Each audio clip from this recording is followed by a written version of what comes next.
Hi everyone, and welcome to the first session of today's tutorials. We have 3 tutorials before the first break, which are about wireless firmware reverse engineering or bare metal firmware.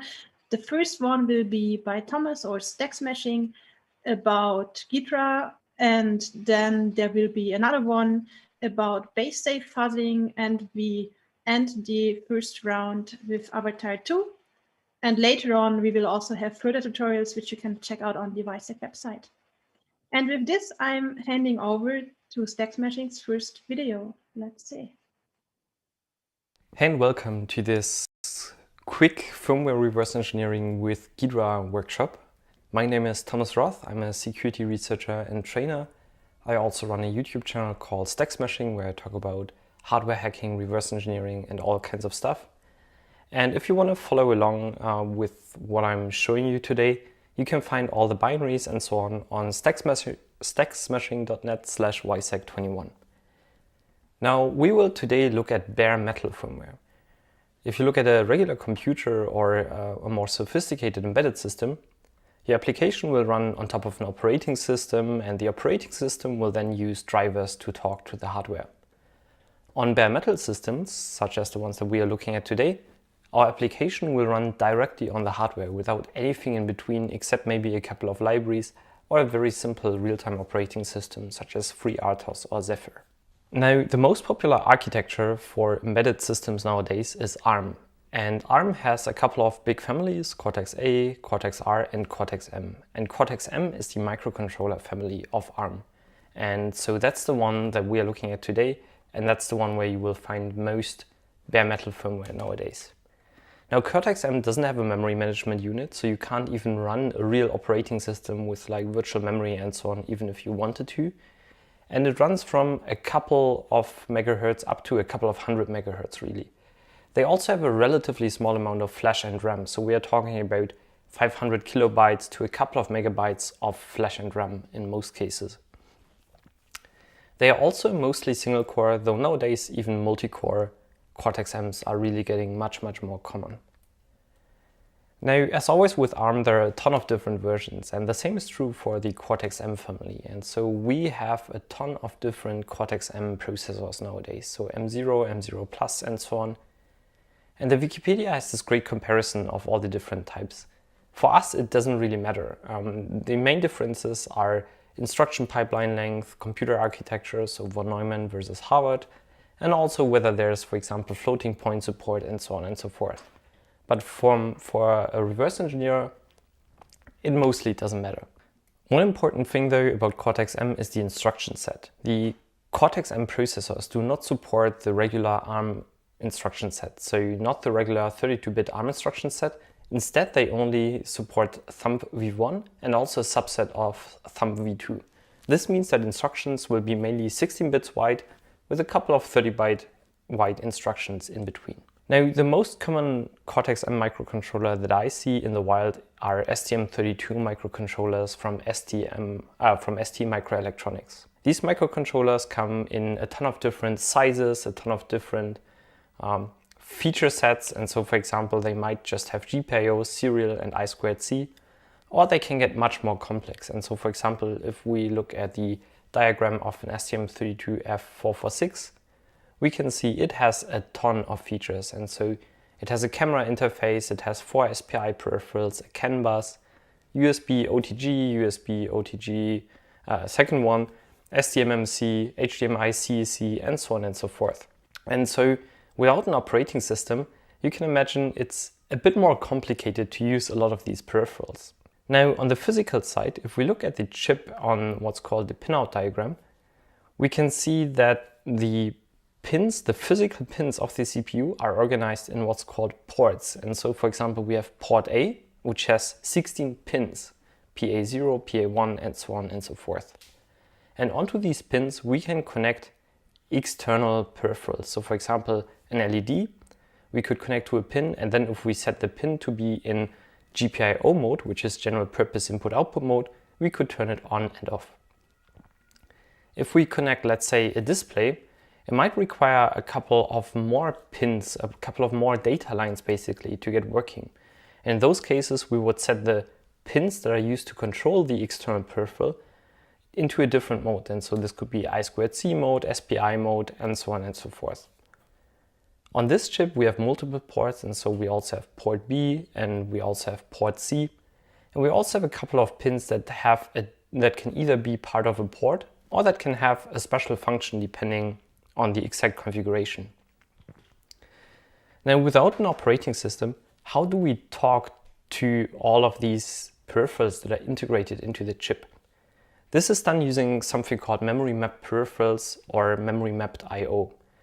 Basically, on ARM, we only have store, load, and arithmetic instructions, and we have to use those somehow to talk to the hardware. And in the case of a microcontroller, we have one flat memory space without any, address space layout randomization, without any type of virtual memory and so on. And so everything that's in memory will always be at the same address, basically. And so, for example, our flash will be mapped into memory, our RAM will be mapped into memory, and all the peripherals will also be mapped into memory as addresses. And so, for example, on STM32, the flash is basically always at hex 800. And the RAM will be at hex 2000, and then the peripherals are in a block from hex 4000 up to hex 5000. And if you want to know about what is mapped on your specific microcontroller, you have to check the datasheet. And most datasheets will have a section called memory map or memory mapping. And here we have the memory map of an STM32F446. And if we look at the lower part here, we can see that, for example, our flash memory is mapped into memory at address hex 800. And our SRAM is at hex 2000. And all the peripherals are over here in this big 512 megabyte block for peripherals. This one is made larger on the right side, and here we can see that it's organized in different sections called APB1, APB2, AHB1, and AHB2. These are in-chip buses that don't really concern us, but if we want to know what's on this bus, we now, for example, if we want to know what's on AHB1, we have to check the reference manual to see what peripherals are mapped there. And in this case, for example, we can see that on AHB1, all the GPIOs are mapped. And so on the left-hand side, you can see all the addresses that we need to talk to the different general purpose input outputs of the CPU. Above that, you can also see that there are memory regions to configure the CSC. On the very top, we even have the memory region to configure USB and so on and so forth. Now, if you want to talk to the first GPIO, the GPIO A, so port A, we need to talk to stuff at address hex 4002. Now, to figure out what exactly is in those memory ranges, we need to head over to the reference manual and take a look at the register definitions. Registers in this case are not really like the R0 to R15 ARM registers, but instead they're called memory mapped registers because they are registers that are just at a memory address. When you write to that address, you're not actually writing to RAM. Instead, you're directly writing to this peripheral on the chip via an in-chip bus. Now, the first register that we have for this is called the port mode register, which basically lets us set the mode of a GPIO. And so the first property that we get is the address offset. If we combine the address of GPIO A with the address offset of this register, we get the full address of the GPIO A mode R register. If we head back and look for the address of GPIO B, we would add the offset to the address of GPIO B and get the address for the GPIO B mode R register. Now, for each of the 16 pins on our port, we have 2 bits in this 32-bit wide register. And using these 2 bits, we can change the mode of the pin. And so, for example, if we write 00 to 2 bits, we set it to input, 01 we set it to output, 10 is alternate function, which is basically where we can set it to be SPI or something more advanced. And then we also have 11, which is for analog mode. So let's say we want to set pin A0 to be an output. What we have to do is we have to write 01 to the first 2 bits of GPIO mode R. And to do that, we would simply write 101 to the address hex 4002. If we look further like let's say we have set this to an output and we want to turn that output on, then we can use a different register called GPIO port output data register. And this one again has 16 bits, one for each pin, and we again get an offset that we can use to calculate the address of that register.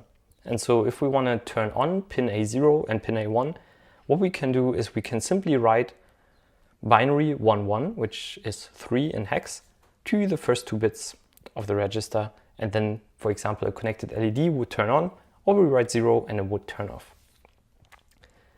Let's take a look at this in Ghidra. And so in Ghidra, what we can do is we can simply load in a binary. Now I've got a flash image here of a chip, which is a completely bare flash image of an example application. And because it's a raw binary, Ghidra doesn't know how to load it. And so we have to tell Ghidra how to load it. So first we have to set the language. In this case, we are looking at a Cortex-M firmware, and it's always going to be a little endian. So I'm going to hit OK here. And now I have to set a couple of options. So I have to set the block name. We know that this is a flash image. And we have to say to which address this should be loaded. And so I'm going to open up the datasheet. And in the datasheet, we go to the memory map over here. And now we check where's flash at hex 0800. So I'm going to set this to be at hex 800. Hit OK, hit OK. And I'm going to double click this to open it up in the code browser, which is the main workspace for reverse engineering. Now, normally you would want to analyze your binary, but in this case, we first want to set up the chip in Ghidra. So what I'm going to do is I'm going to go to the memory map, and I'm going to configure the most important parts of the chip before I start reverse engineering. Because at the moment, Ghidra doesn't know where is RAM, where is flash, and so on and so forth. And so we have to teach Ghidra a bit about our chip. And for that, we again need the datasheet. And so, for example, we want to configure the RAM, which is at hex 2000. So I'm going to create a new memory block, call it RAM. It starts at hex 2000. It has a size of, I think, this. And I'm going to say it's executable, volatile, and uninitialized. Something special on the STM32 is that address 0 will be aliased to either flash, system memory, or SRAM, and in most cases it will be aliased to flash. And so what I'm going to do is I'm going to also mirror the flash section to address 0, just so we are so that we have configured this completely correctly. I'm going to give this the same size as flash, 28C. I'm going to say it's executable, and it's going to be initialized with the bytes of our binary. And now I basically have my flash mirror and my flash containing exactly the same data. Now we are ready to run a basic analysis. So I'm going to say auto-analyze. I'm going to enable the ARM-aggressive instruction finder, which will help you find functions on bare metal binaries. And I'm going to hit analyze. So now it's done. And now here we have what's called the reset vector, which is basically when an interrupt occurs, the CPU will check where that interrupt will be handled, and it also contains the master stack pointer. So when the chip resets, the address of the stack pointer will be set to the end of the RAM, which is right here. Now the chip will start executing at the reset vector. So let's jump there, and we can see this is an undefined function that Ghidra didn't fully detect. And so I'm just going to right click here and say create function to turn this into a function. Now already here we can see in the disassembly view that there are a lot of red addresses. Now on ARM at E000, on ARM Cortex-M, E000 is used to configure a couple of CPU features. And so this code here, this whole function is basically just the entry point of our firmware. And today we don't really have time to look at this, but it's also not really interesting. You have to think about this as the entry function in an ELF binary. The entry function will do some setup of memory and so on, and then jump into main. And so this will be our actual main function. So I'm going to double click this and rename it to main, just so we are a bit more clear on what's going on. And you can see this is a really, really short example. This is just to show you how to reverse engineer something that is bare metal and how to do the basic setup. Now, over here, we can see that basically at the beginning, R4, R2, R5, R3, R1 are initialized with values. And these values are down here. And if you look at them, you might realize that 4002 and so on sounds a lot like pointers. And if we check the datasheet again, hex 4000 falls into our peripherals. And so let's take a look at those peripherals, and we can see 4002 is the start of AHB1. And now, unfortunately, in this document here, which is just a datasheet, we don't really get too many details about the peripherals, but at least we see where they are. And so in this case, we can see that GPIO-A is at hex 4002. And so this will be a pointer. And so I'm going to press P to turn this into a pointer to somewhere in this peripheral. Now, as you can see, the addresses here are red, and the decompiler completely ignores those because he doesn't know what's going on. And so we have to fix these addresses and basically create memory blocks for our peripherals. And so what I'm going to do is I'm going to create a memory map. I'm going to say create a new block. I'm going to call it GPIO-A, and the base address is 4002. And the length is hex 400. I'm going to say it's volatile and uninitialized. I'm going to hit save. And now we can see at least those memory addresses resolve. We have another one here, which is hex 4002-0400. And so let's check here. That's GPIO-B. And so I'm also going to create a block for GPIO-B. GPIO-B, hex 4002-0400, size is 400, and it's volatile. Hit OK and hit save. And now we can see that at least all these pointers are now blue, and we've resolved all our issues. If we reanalyze now, nothing really happened because we haven't named these addresses yet. Now this here is the base of GPIO-A, and if we check the reference manual of the chip, so I'm going to open up the reference manual.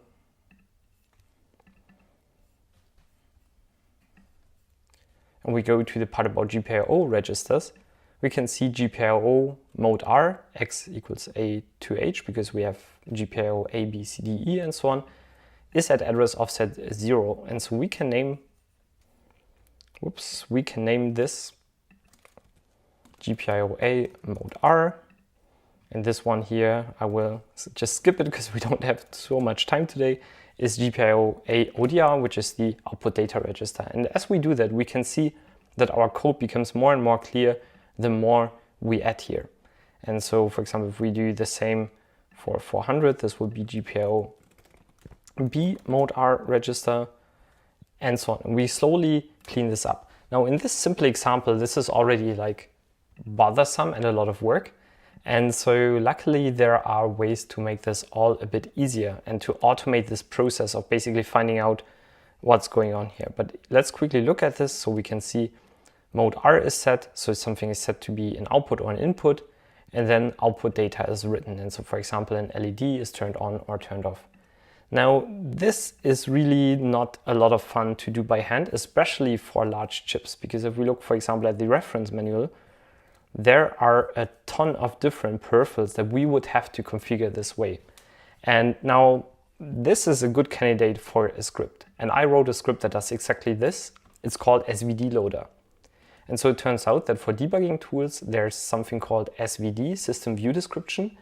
And those are files that contain definitions of all those peripherals. And so if you write a script that loads it all, we can automate a lot of these things. And so I built that script.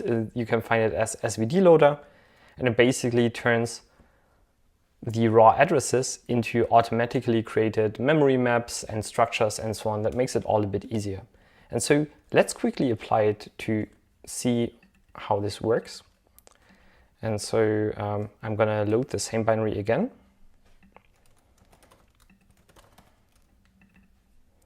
Cortex, 0800, which is our flash. Yep. And then I'm going to call it blink SVD, hit OK. I'm going to open it up. I'm going to fast forward through this to stay in the time window. We just set up the RAM, same as before. And our flash mirror.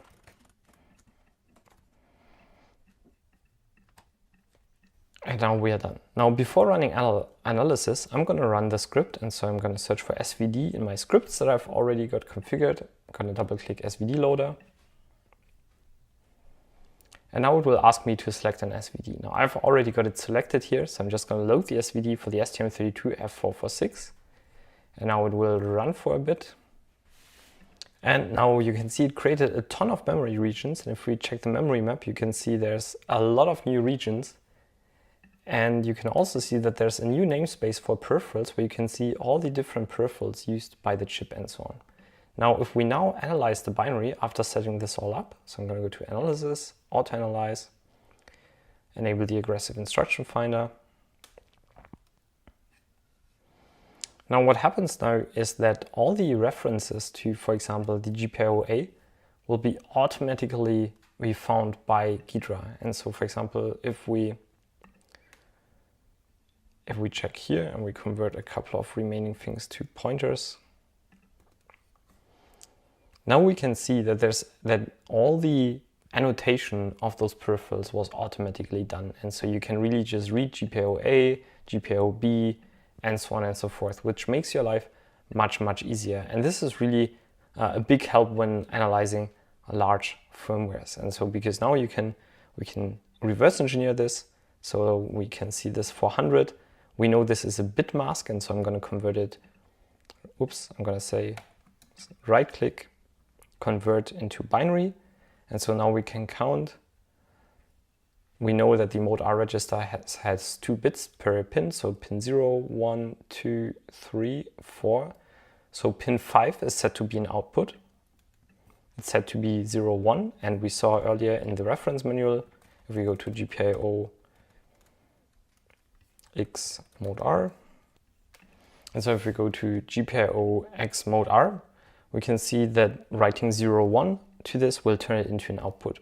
And then on the next line, we have the ODR, which is the output data register. So let's see, output data register over here. And there we have 1 bit per pin. And so let's convert this to be in binary so we can read it. Right click, convert into binary.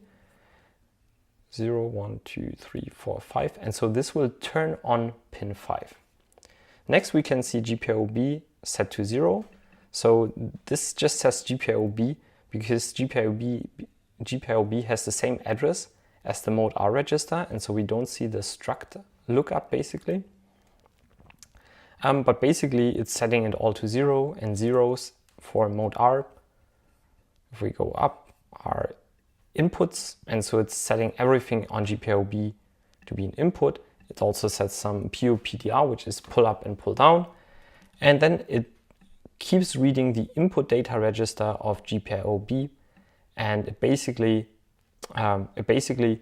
disables all outputs on GPIO-A while pin 0 of GPIO-B is 0. And if, for example, it's going to 1, it will turn on the output pin A5. Now, this is just a very simple example on how to load a bare metal firmware and how to use SVD loader to analyze it. Next, let's look at a couple of additional features in Ghidra that will make your bare metal life much easier. Okay, so next let's look at one of my favorite functions of Ghidra. It's called function ID. And function ID basically lets you create signatures of known functions and apply them to other binaries, which can save you a ton of time. So for example, if you have a static library, you can create signatures, and then if you have a firmware that you know has this static library compiled in, you can just apply those signatures and it will automatically create all your symbols and so on. Now, these signatures are hash-based, and so you have very limited success when you do a full recompile with a lot of optimizations. But what you can do is, for example, if you have a crypto library, you can compile it with 0, 01, 02, 03 optimizations, and then you can basically create signatures of those all and apply them to binaries, and often you will get lucky and get a good match. Now, just FYI, it's not really great for version tracking. There's a different tool called version tracking in Ghidra for that, and so don't get tempted to use function ID for applying symbols to future versions of binaries. Now, to demonstrate the function ID feature, I will load up a firmware of binary as Cortex, and this one will have symbols. And so it's basically, we will load 2 times the same firmware, once with symbols and once without symbols, and then we will create function ID entries from that firmware. And so I'm going to open it up in the code browser. I'm going to analyze it. It looks good. Okay, so now with the binary fully loaded, we can see that because this is a debug build, we have all the different symbols here. And if you've enabled function ID, which you might have to do in file configure function ID, you will get under tools the entry function ID. And with function ID, we can create a new function ID database based on this file. So let's call it Trezor fit. And I'm going to say create. And now I'm going to populate that function ID database. And so I'm going to select my Trezor FID, function ID database, and I'm going to call it Trezor version 1, variant 1, doesn't really matter. And now I have to select a root folder in my project because I cannot select a single binary, a project that I want to run this on. I can only select a folder. And I will set the language to Cortex little, hit OK. And that's already it. And so now I'm going to hit OK. And I will populate this function ID database and then tell me what kind of functions it has added. So that's cool. Now I'm going to hit OK, close this down. I'm going to load the same binary, but this time without symbols. And so this will be a bare metal firmware. I'm going to set it to Cortex little. This is an STM firmware, so I'm again going to load it at hex 800. And I'm going to double click it. And this time I will say, yes, I want to auto-analyze, and I will have this function ID entry here. And now here we have a couple of settings. And so for example, we can set the instruction count threshold. And so if we make this lower, we will get more hits with the chance of more false positives. And so I'm going to set this to 7 just to see what happens. And otherwise, I'm just going to let it run. And now, as you can see, thanks to the function IDs, even though this binary didn't have any symbols, it's raw binary, with function ID, we get a ton of symbols without doing anything. We just, for example, if we had compiled the STM32 hardware abstraction layer and created signatures for it, we could just apply them to this binary, and this really, really helps out. I've got a large collection of this type of signatures for different embedded tool chains, and they really save you a ton of time. And I really think it's like the most overlooked feature in Ghidra. Now, another cool trick is sometimes you will have a binary. And so, for example, in this case, I have again, the Trezor binary, but this time without symbols. And you want to identify crypto functions. Now, if you have Yara installed, in Ghidra, you can use different scripts to find Yara signatures. And so, for example, I have a couple of crypto signatures automatically set up. You can find that again in the link collection on stacksmastering.net/WiSec21. And now this script will basically, will try to identify crypto implementations by their constants. And so, for example, here we can see it found constants for SHA-1, SHA-512, and so on and so forth, and even a CSC implementation. And so just by seeing this, we can go to this function and just call it, for example, a SHA-1 something, because we know, because of the constants it's using, it's probably a SHA-1 implementation. This can again save you a lot of time if your goal is, for example, to identify the crypto functions used in a bootloader or so. Now, another common issue that you have is that you maybe have a binary and you were able to identify the architecture and so on, and you found code, but you don't really know where the firmware starts. And so, for example, in this case, we have a binary and it has some custom header, and we can see it says like Trezor V over here. And then there's some custom header format, and reverse engineering this can take a bit of time. And there's a nice trick though, because on Cortex-M, we always have a reset vector, and basically almost always at the beginning of the firmware. And this reset vector on Cortex-M contains the initial stack pointer, the reset handler, non-maskable interrupt handler, and so on. And in a ton of cases, what will be the case is that the initial stack pointer will point to somewhere in RAM, and so that's a region you can check from the data sheet. And the other reset handlers will either point to RAM or, for example, to a flash region. And if we look at these addresses, this is quite an obvious pattern. And so we can analyze that pattern and use, for example, a custom Ghidra script to find such interrupt tables. And I've written such a script and I already ran it here. It's called just vector finder and is again linked in the resources. And with this script, it will attempt to find things that maybe look like an interrupt vector. Now, my script is very basic and not very sophisticated, but if we check the first finding it has, and we convert this to a pointer, we can see that this looks a lot like an interrupt table for a Cortex-M firmware. And so even though it's a super simple script, it can help you identify the base address of a firmware. And so in this case, we know that this will probably be the start of the firmware. And so we would load the binary again, but this time with an offset of 1600 into the firmware. So with that, I hope you got a bit of an idea of bare metal reverse engineering with Ghidra.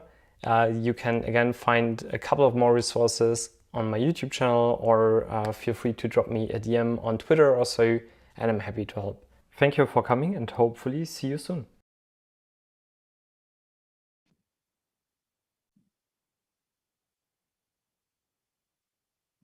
Thanks. So that's it for the Q&A. So far, there is no question on YouTube, I think, but you can ask questions on YouTube or in the Slack channel. So I have one question. You said that you wrote your own plugins for Ghidra. Which is the most complex plugin that you ever wrote? I mainly write scripts. Good question. What's the most complex plugin? I would say SVD loader is a bit of a pain sometimes because, you know, in theory, like with STM32, every peripheral has its own memory range. And then something like NRF52 comes around and they are overlapping. And so you have memory areas that might be for controlling Bluetooth, but in a different mode, they might be for controlling who knows what. And so the SVD has overlapping memory regions, which you can't really represent in Ghidra in a way where it makes sense, basically. So yeah, I have a couple of forks that makes that a bit more easy to handle. And I also wrote like a plugin for importing code coverage and doing some UI stuff, which is actually basically a fork of the Ghidra source code. And that one is basically impossible to maintain with upstream. So I think you switched from using IDA because you have been reversing for a long time to Ghidra. How was this? So is it better now, or like what changed? How much time did it take you to change from the one to the other two? I guess it depends on your motivation. So for a lot of things, I still use IDA Pro, but you know, if you do anything public or want other people to be able to interface with what you are doing. So for example, you are, I don't know, creating a video about reverse engineering something and you want other people to be able to look at it. Ghidra has lowered the entry barrier to reverse engineering a lot. And so I think it's like my main motivation for doing as much as I can in Ghidra is so that other people can do the same without having, you know, the money for IDA Pro and so on. And I think that's been an issue in InfoSec for quite a while. And now having Ghidra, which has like a super powerful decompiler, a super powerful disassembler, and so on, I think it really changed the game. And I think you can also see with the product strategy of some reverse engineering tools that they somewhat agree that it increases pressure, let's say. All right, we got one question on YouTube. So the question is, so for the function fingerprints, to get them work, how much does it depend on the compiler settings, etc., like GCC? A lot, actually. So what I do for a couple of libraries is I have basically a continuous integration where I just build against a huge compiler collection so that I basically have function ID signatures for a lot of different compilers and a lot of different optimization levels, which really helps. But yeah, they are very, very dependent on the compiler. which, you know, is kind of unavoidable because there's only so much you can do. All right, I think so. There's still one person typing in the chat, but nothing to see yet. So what is new in Ghidra 10? I mean, the new version just came out. What is the most exciting feature? The debugger. So Ghidra 10 finally has a debugger, or well, has an interface to a debugger, and so you can hook it up to GDB, and that's awesome because now you can actually, you know, trace through a process using Ghidra and so on. And I mean, that's a game changer basically for Ghidra, I think. And so I'm really looking forward to playing around with that. And yeah, so I think that's very cool. So did you try it already or not? Because I did try it, but I did try it before version 10. And so there was this branch where it was enabled. And so I played around with it. I tried to add some things because, you know, things such as, let's say, OpenOCD always provide a GDB interface, and it's and then you have a tool that tries to be a GDB server and a tool that tries to be a GDB client, and somewhere in between they don't agree on the exact specification of the interface. And so I had to do a lot of fiddling there. But yeah, that was fun. There's also a question by Marius Muench. Would you consider making this function ID database available? Yes, I just need to make 100% sure that it doesn't violate any IP stuff and so on, and that it's really just public functions and so on and so forth. So that's what I kind of have to look at. But isn't that like very close to the IDA fluid signature, or like how similar is it? I actually never really checked how flirt signatures work. I only applied them, so I can't really tell you, to be honest. I think the fluid signatures just take like the first few bytes, and then I mean you can also upload your own function names to the server. I think someone even wrote an open source server. So with function ID, I think they do like hashing on certain parts of the instruction. So yeah, I think that's like, I think they ignore constants at least for the partial hash and so on and so forth, but I'm not 100% sure how it works. Yep. So let's see. I think there's no more questions so far.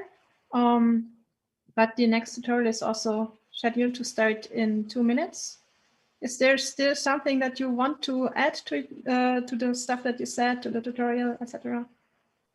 Yeah, so mainly use function ID. I often see people not using it, and I think it's the best feature, one of the best features in Ghidra that will make your life much easier. So for example, if somebody were to reverse engineer the AirTag firmware, hypothetically, you could probably apply a lot of symbols from like the the NRF standard libraries and so on. And so it will make your life much easier in a very real world scenario. Like you don't have to reverse engineer a lot of functions. You just click analyze and suddenly you have function names, even though there are no debug symbols and so on and so forth.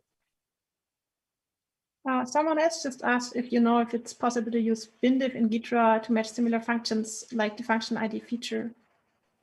I have not tried bindiff in Ghidra, to be honest, so I don't know. Yeah, I mean, Christian has been porting it, I think, also for Ghidra, but the API is a bit restricted, so I think it works better with IDA, but it definitely should also work with Ghidra. Yep. Yeah, I have to try it maybe.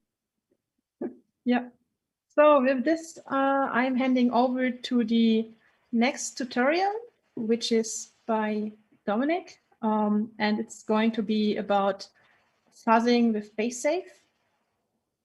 So let's see what he has to show. Welcome to the tutorial Fuzzing Basebands with BaseSAFE, where I will show you how to emulate and fuzz basebands. Alright, first, what is BaseSAFE? Last year we presented BaseSAFE at WiSec, and a big part of our software was the unicorn bindings for Rust and a sanitizing allocator. The bindings have since been upstreamed to AFL++ and to Unicorn, to the Unicorn project itself. And today we're going to talk about it in depth. Unicorn is a QEMU fork that can be integrated into bigger software projects and that can emulate firmware or any sort of processor. It just runs the code and it's pretty easy to set up. However, it has scalability problems, so it does not have any of the normal bells and whistles that come with QEMU. For example, no peripherals, no interrupt handling, no coprocessors, and nothing else. So we will have to write a harness with a lot of manual effort. If you need more advanced features, then you should look into the next talk also of Marius about Avatar 2, which can then also use other emulators apart from Unicorn. First, I will show you a harness for the EMM protocol parser that we uploaded to GitHub.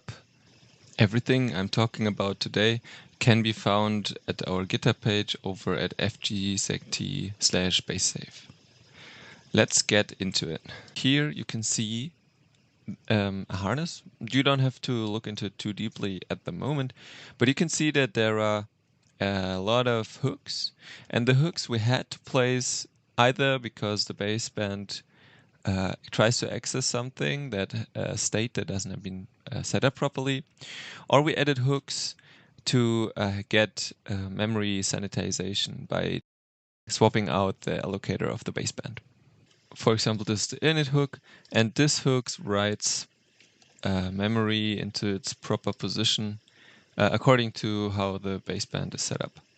And if we run it with debug, we can add debug output, so it will print each emulator instruction at the beginning of a basic block, and it will print the register state at this position, which is super handy if you want to actually debug a crash. And next up, here I'll start a fuzzer in Tmux, so it's already a fuzzer running in the other pane.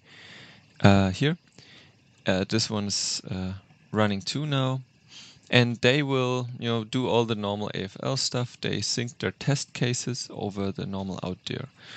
Refer to all the AFL++ documentation if you want to know more about how to do normal fuzzing. Without going too deeply into why it works, let's just take a quick glance. Unicorn is an emulator, and since we're already in an emulator, we can add instrumentation with ease. So what happens is QEMU or Unicorn, in that case, lifts each basic block in the binary into its intermediate representation, which is TCG, tiny code generator, then adds instrumentation, so AFL map instrumentation as usual, and then compiles it down to the target architecture. So the initial architecture was ARM, because it's the MediaTek baseband, the old one that was still on ARM. And then the final execution happens in my x86, including AFL instrumentation. And there are some optimizations going on under the hood. For example, for the AFL fuzz method, that is the main entry point into Unicorn AFL, you have a fork server that automatically launches, and the parent fork server will also translate the basic blocks while the child is executing, so that during the next fork, this will already be cached. But we now want to focus on how you would actually build a harness during this tutorial. So let's start off with a new target. Today we're going to look at a different baseband, which is the Shannon baseband manufactured by Samsung. Another real-time operating system. All of the basebands that I've looked at so far were real-time operating systems, and they send around messages internally. And of course, they are full of parsers. They have to interact with the base station, and the base station, is attached over the air. So things have to be serialized, deserialized, all these things. There's a massive amount of specifications, and the only way to, get around even navigating all of these abbreviations in the specs is 3gpp.guru, where you can enter any topic or any abbreviation and it will show you the location in the spec. Anyway, continuing on. This is the Shannon platform. And it is complex. So today we're not going to rehost the whole thing, but we're just going to pick a small function and rehost a single function. First, we have to download Ghidra. I'm using Ghidra 9.2.2, which is now outdated, but that way we can use an official release of the Shannon loader by Grant Hernandez. If there's a new Shannon loader out, by the time you're watching this, you may as well use a newer Ghidra version. All right, so let's download the loader, then unpack it, and then open up Ghidra. And then we want to start a new project for our little firmware that we're going to reverse. And of course, we'll have to make sure to install the Ghidra plugin from Grant, which we do by install extensions and then hit the little plus, find your place, and then add the Shannon loader here, restart Ghidra. Now we're all set. And now you may ask, why Ghidra again? We already had Thomas's talk in the morning. And we don't want to reverse, we just want to fuzz. Well, the thing is, if you have a binary-only blob, you will have to reverse it, and you will have to write your harness and then fuzz. And then during fuzzing, you will encounter places that you've not mocked properly. You will have to add hooks on the fly, and then you will have to go back and fuzz some more. And then you will find even more. You can reach greater depth by reversing the binary some more, and so on and so forth. All right, so first step, let's get to the firmware. How do we get the firmware? Well, one way is dumping it from the device, and the other way is to find a way to download it from somewhere. There's probably a lot more, but today we're going to go to a random ROM download page and download a random firmware for a Samsung Galaxy S8. We unzip it, and then the unencrypted modem.bin file is just there to use, and we drop it into Ghidra, where the Shannon loader should pick it up automatically and load the firmware at the right place. Before going into the auto analysis, we have to go into the script manager. So hit no on the auto analysis, go into the script manager, and then we have to add the scripts from Shannon loader. So add the folder, and then we can filter for Shannon and run first the Shannon trace entry script. And this will go through the whole baseband and try to resolve trace entries in the Shannon specific format. So all props go out to Grant, who has reversed the whole thing and wrote this awesome scripts for us. All right, now the Shannon trace entry.py is doing its thing. As you can see, it finds loads of trace entries. But let's skip ahead since this takes quite a while. So after analysis, after the first trace recovery, we still don't have any analysis run. So let's do that now. Let's go to auto analysis that we aborted before. And we have to make sure that we uncheck the non-returning functions discovered option, just because that's something that doesn't work together with the Ghidra loader. Or at least it was buggy in the past. And then Ghidra will start doing its normal analysis path. You can see on the left in the symbol tree the functions popping up, and in the lower part you can see that it starts examining the whole thing. This again will take quite some time, so let's skip ahead once more. And then one last thing we can do, we go back to the script manager. And now we run the Shannon renamer. And the renamer now takes a string out of the trace and renames the function accordingly. So finally, we end up in the loaded firmware. And we are interested in the first address of the baseband, because we need to know this address to be able to emulate it later. So I'm using copy special here to get the actual address, and then use Python to calculate the base. This is, the easy way. I just get the bytes using copy special, and then seek for these bytes in the final in the binary on disk. So let's open it as read binary, and then just use find on these bytes to seek for the bytes, and then get the offset that way. So now we have the offset of this this memory at in the final binary, and now we use copy special once more to get the address instead of the bytes. So now we looked for the bytes in the modem. Now we look for we calculate the offset. So let's copy in the address. Let's calculate the base by subtracting the offset here. And let's dump it by hex. So this is the actual base address that we can use in our harness. All right, enough Ghidra for now. We're not here for Ghidra, but we're actually here to do some emulation and some fuzzing. All right, let's dig right in. So every fuzzer that we write using Unicorn as a backend, or actually every fuzzer probably, has a entry point, has some way to place input. So in a classical AFL sense, this would have been a file, but in AFL, Unicorn AFL, you have the place input callback. So instead of doing some jumping to some hoops, you get actually called by AFL, and then you can place your input. So you get a handle to Unicorn, to the emulator. You can use memwrite and regwrite to write the input in a place in the emulator.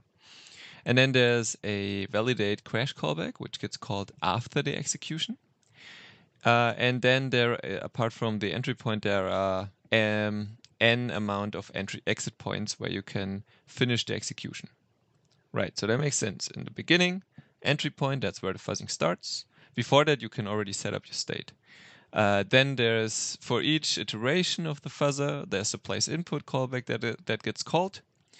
And after the validate crash callback gets called, and there you can decide if it's an actual crash or not. And then the end for the emulation is the exit point, or one of n exit points, because else Unicorn would just run on forever. Because we're in a full system scenario, systems are usually made to run in a loop forever. So there we need exit points at the end of a function. Right, so let's continue by just copying one of the BaseSAFE examples, as you remember there for MTK, and just remove all the hooks that were placed there, because obviously we are in a new firmware.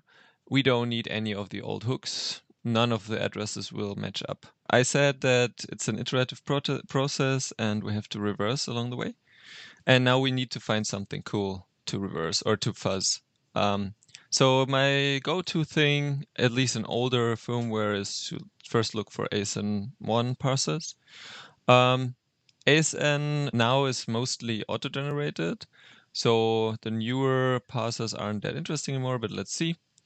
At least, yeah, this one looks good. LTE RRC ASN decode message. This is like a pretty decent decoder function. The name was auto-generated by Grant's script, which is really cool. So let's copy special, and copy the address. So this is the address where we want to start our execution. This is the virtual address, and as we remember earlier with our Python magic, we calculated the start correctly, so that now in our emulator, the baseband will be loaded the same address as it is here. Okay, let's go back to our baseband. So this is the base address we calculated earlier. Here, now we enter the entry point.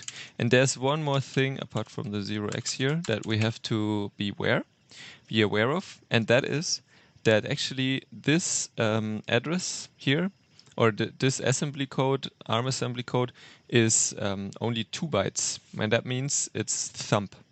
As one of the big gotchas in firmware emulation, and for ARM, it is, if it's ARM32, it may be thumb, and a lot of the stuff we found in the basebands thumb because it's smaller in code size. And the second gotcha is if it's MIPS, it has the delay slot, and the delay slot, well, is hard to emulate sometimes, gives you fun problems. So always look out for these 2 things. So what we're going to do here, we OR this with 1. 1 at the end of the address indicating that this is indeed a thumb address, which is a pretty neat trick. Right. So we have our calculate base address, we have our entry point. I, in the meantime, zipped the modem.bin file, so I can upload it to Git later, and it's not as big. So gzip reading will be done just with a normal crate. Then, next thing, we have the base address, but in Unicorn or in all QEMU branches, everything needs to be aligned. So to be safe, we align it with 4K, with a 4069 spacing.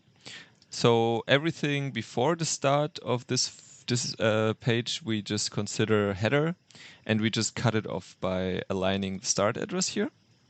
And everything below, we just append zeros. So we align the end here, also with this method that just aligns by 469. Afterwards, we initialize our emulator with heap. The with heap here means we're using the BaseSAFE sanitizer. The BaseSAFE sanitizer is a memory allocator that just places unicorn hooks after each allocation. So if you write out of bounds, the emulator itself would abort, and AFL would be able to catch this out of bounds write and read. The problem is this only works, or it's not a problem, but the gotcha is that you will have to replace the actual allocations that usually the operating system that you're emulating would do. So we have to reverse some more to find these and then replace them, hook them out with our own functionality. Right. Next up, we are mapping a bit of space where we can, so this is a constant address that is not used by the baseband, and this is just space with read and write permissions where we can write our input to.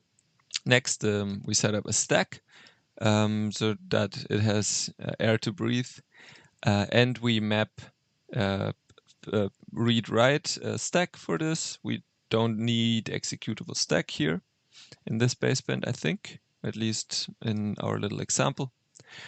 And then we actually map our baseband firmware. So we map space where we can write it to. This again is the base address plus the alignment for start. Then we write the whole baseband. And here we cut off the alignment in the beginning again. Here are some functions we don't need at the moment. If we start reversing and executing, we may need them. So this is a function that does nothing but just returns. So just gets the link register, which is the return function in ARM, and then writes to the program counter. That's all it does. Here, this is old from MediaTek baseband allocator. So here you see that the release buffer, for example, was replaced with our unicorn free method. And before here, we actually replaced UCalloc, or hooked it with UCalloc, the allocation. Then we add our debug prints. We do this only on debug with debug assertions are built in. And then we place the input. If you want to support persistent mode, then here we first set the program counter to the entry point. Then we write our input to the input page. Then we write the stack register, so we reset the stack. And we also write the first parameter. And the first parameter being a pointer to, well, it's now a struct because I reversed it a little bit, but it's actually the buffer, the input buffer. And the pointer now pointing, of course, to this input page. So we write the input page into R0. That means the pointer points to the input page. So when the emulation starts, it will read from R0, the param1, and then just do things on param1, which is the input page. Right. The crash validation callback didn't change much. It just returns if the return value was okay or not. We could add more elaborate crash validation here. So if we would know that, for example, the baseband sets a value to true if it found some crash or some weird, or if an assertion was raised or something internally, we could here read the memory and check if assertion was raised, and then we would return that indeed a crash happened instead of just looking for the UC error flag. Right. And then in the end is the mighty AFL fuzz function. The AFL fuzz function takes the input file as first parameter. This is only useful if you execute it during with a parameter and you don't have AFL attached. If you have AFL attached, input will come over a shared map. But in this case, it will read from that file. So that's the add you specify during AFL runs, and that's file name otherwise. Then next thing is the place input callback. Next thing are the exits. So this is actually where our function exits. If we go here and take a look, if we highlight it, you see it's pretty convenient. The baseband function always exits on the same address, but we could also add more here. This is a list if we needed to. Then we set persistent iterations to 1,000, and yeah, that's about it. Last but not least, we panic if this would ever return an error code. All right, so let's run. So cargo build, and then it'll build. We didn't comment out we didn't comment out the memcopy, so it's still here, but that's fine. And then we find it in target debug, and then here there should be Shannon fuzz. That's how I named it. And then we can just use any input for it. Let's just do cargo.toml, even though that's obviously not a valid ASN1 packet. And now it should start emulating. Right. All right. So you see here that it started running at this address, which is the start address, and it ran all the way through to the end, which is great. And now we can actually cargo build -- release, which compiles the high performance version, or the release build. And in Rust, it makes a huge difference speed-wise because it relies heavily on LLVM optimizations.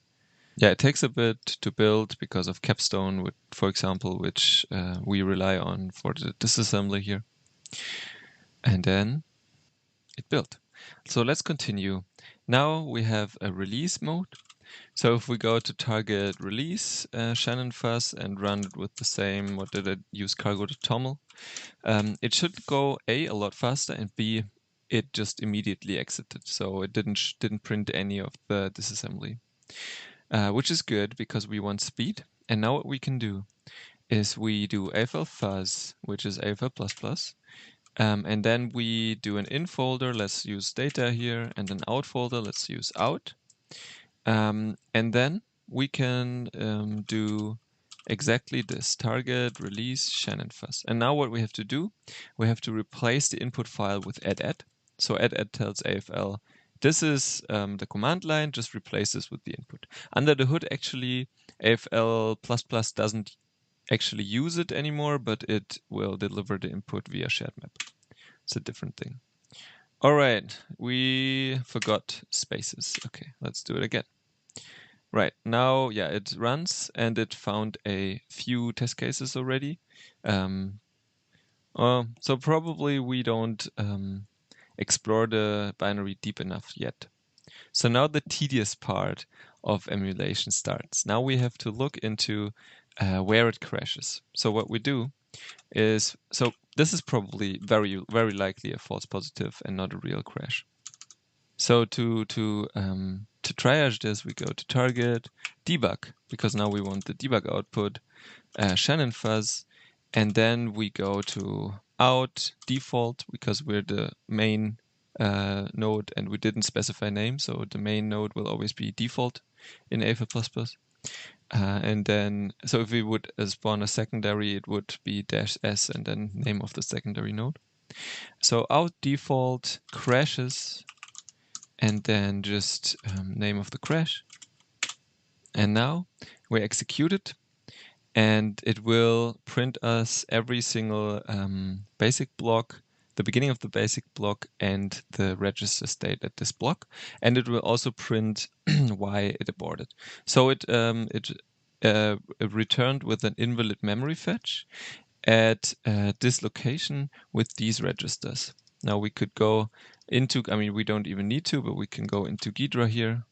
Probably we did something wrong. Either we did something wrong with stack setup, or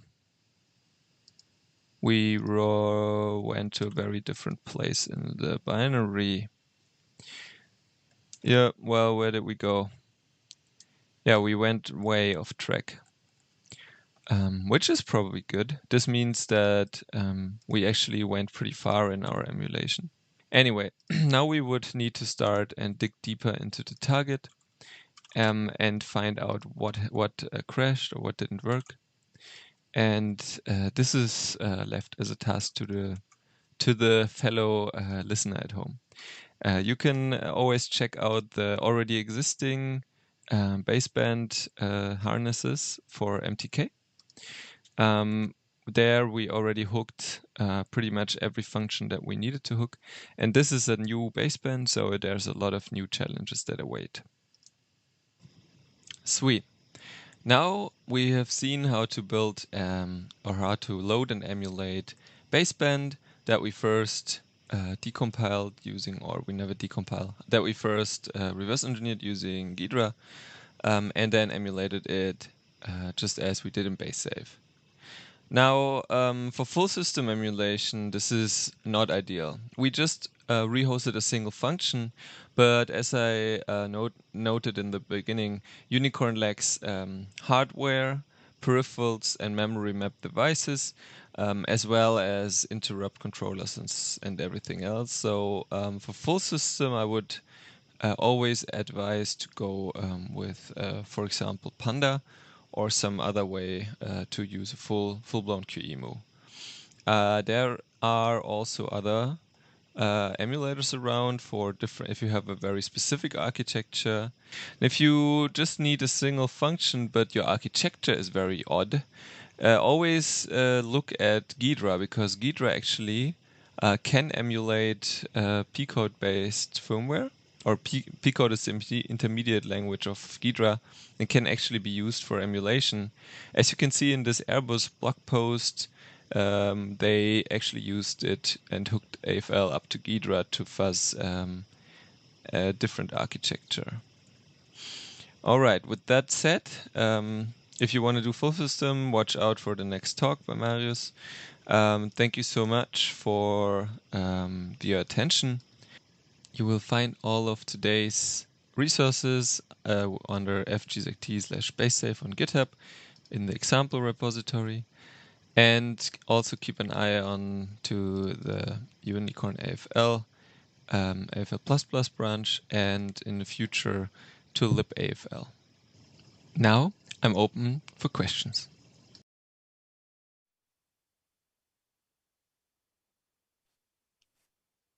All right. Yep. So let's wait for questions. You can ask questions either on YouTube or on the Slack channel, and also on Twitter, if I don't miss them on Twitter. All right. So first question is from me. You have been developing BaseSAFE more than a year ago, and for the MediaTek baseband, any changes since then? Like, did you make changes to BaseSAFE, or did you add other basebands? The main problem for MediaTek is that they switched architecture. So the MediaTek basebands are no longer ARM-based, but they're MIPS 16BE based. And I heard that the latest ones are yet again something else, maybe ARM. I don't know. So the current harness will only work on old basebands. For Shannon, I've not really used BaseSAFE as much because we were working on a Panda-based emulator that can do full system emulation, as Avatar 2 does in the next talk. But I've used the core concepts of just unicorn-based fuzzing for a lot of targets since, and that just works very conveniently. May not be the fastest way to fuzz, but it may not always work because you need, if you have a very stateful target, then setting up all the state manually is tedious. But if it works, then it's just the way to go because it's easy and quick. Yeah. So since you have been emulating Shannon like with BaseSAFE, but also with something Panda based, did you try to reproduce bugs that you found with the one fuzzing approach into the other or not? Due to lack of time, not. I was planning Not to yet. do it, but yeah, I didn't find the time. I mean, there's not a huge benefit to doing it twice, like finding the same bug twice, apart from maybe. Yeah. I mean, that's why I'd rather focus on new targets and new bugs for now. But sure, it will be interesting to see how much of the full system approach you can do just by emulating functions. You can probably get very far. But how much difference is it like in terms of work? So how many days would you estimate with your knowledge that you have now? I mean, obviously you already used like Panda and BaseSAFE and Unicorn a lot already, but what is the time difference if I want to instrument something or fuzz something with BaseSAFE versus with a full system emulation? So the cool thing with unicorn-based approaches is that it just works.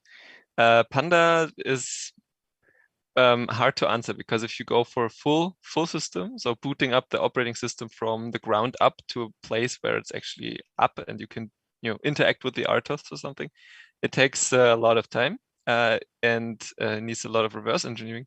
But of course, you could also just use Panda, for example, the Rust bindings for Panda or just the Python stuff, and do just selective emulation of a single function there too. So probably everything you can do in Unicorn, you can also do in Panda.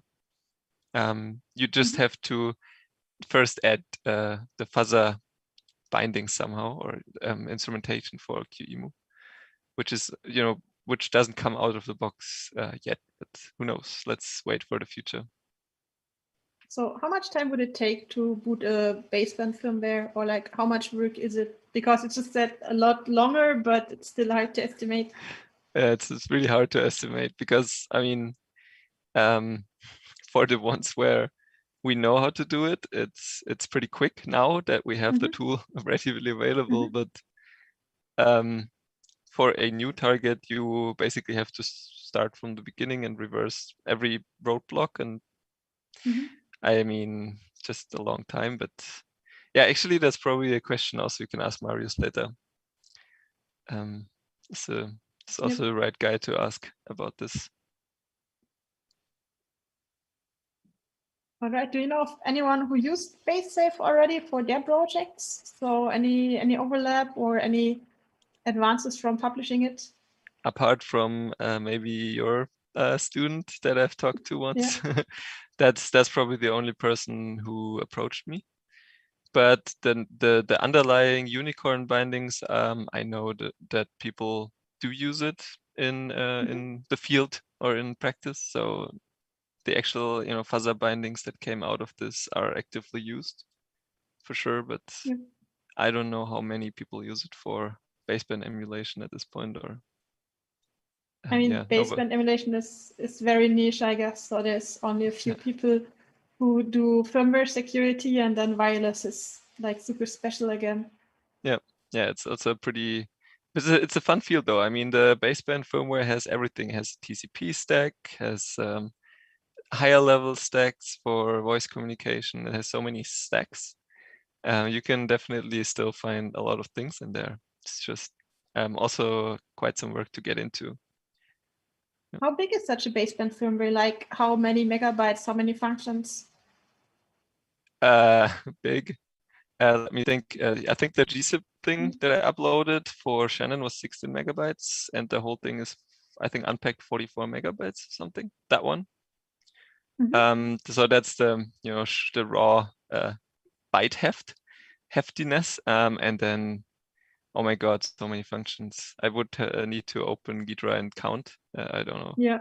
Right now, but I mean, just use the Ghidra loader, open it in Ghidra, and take a look. Yeah, not right it. now, not during the Q&A, but yeah. But all bigger right. than you would like, bigger than you think. More I think functionality.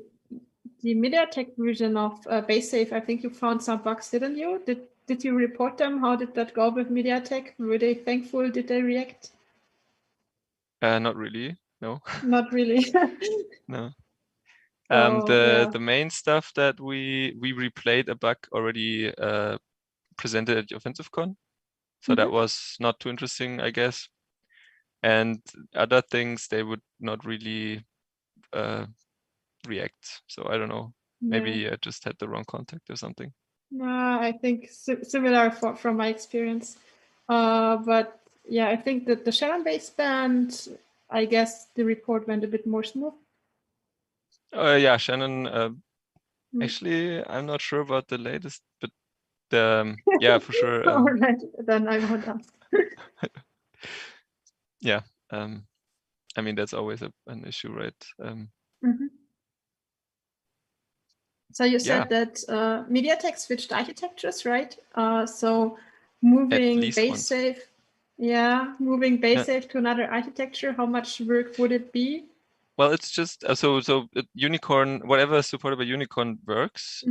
You just have to re-implement some of this. Like, for example, we have all the debugging output, and it's probably just a matter of switching everything that now uses Capstone ARM to Capstone MIPS.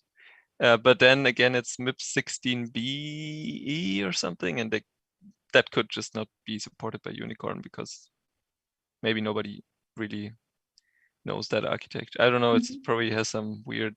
I've not looked deeply into it because I just didn't care enough yet.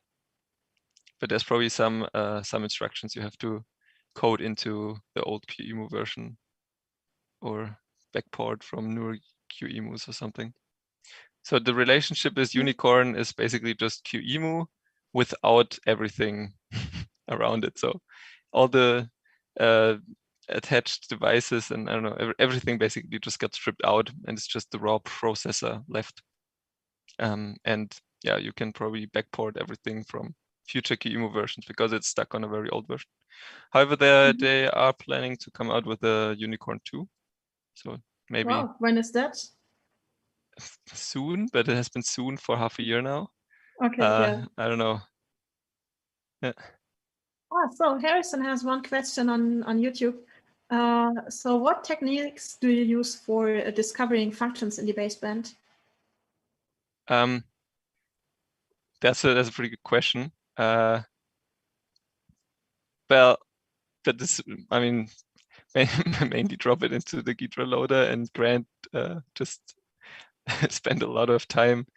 So the cool thing about this Ghidra loader thing is that it uses the log output of the Shannon baseband and then tries to recover basically the names of the functions from the log output and then automatically renames the functions. But right now it does not find every function in the baseband,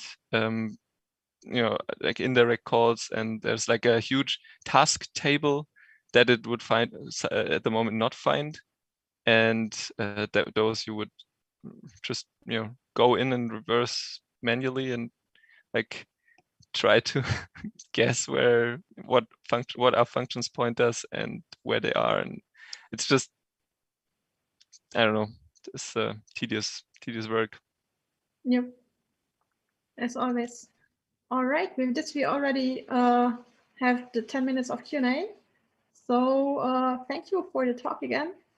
And now Thank you so much for hosting. Yeah, you're welcome. So with this, I would hand over to the next tutorial, which is going to be by Marius about Avatar 2. So the full system emulation rehosting of firmware. Hello and a warm welcome to this tutorial on firmware rehosting with Avatar 2 here at ACM WiSec 2021. My name is Marius Muench and I'm really happy to introduce you to the Avatar 2 framework today.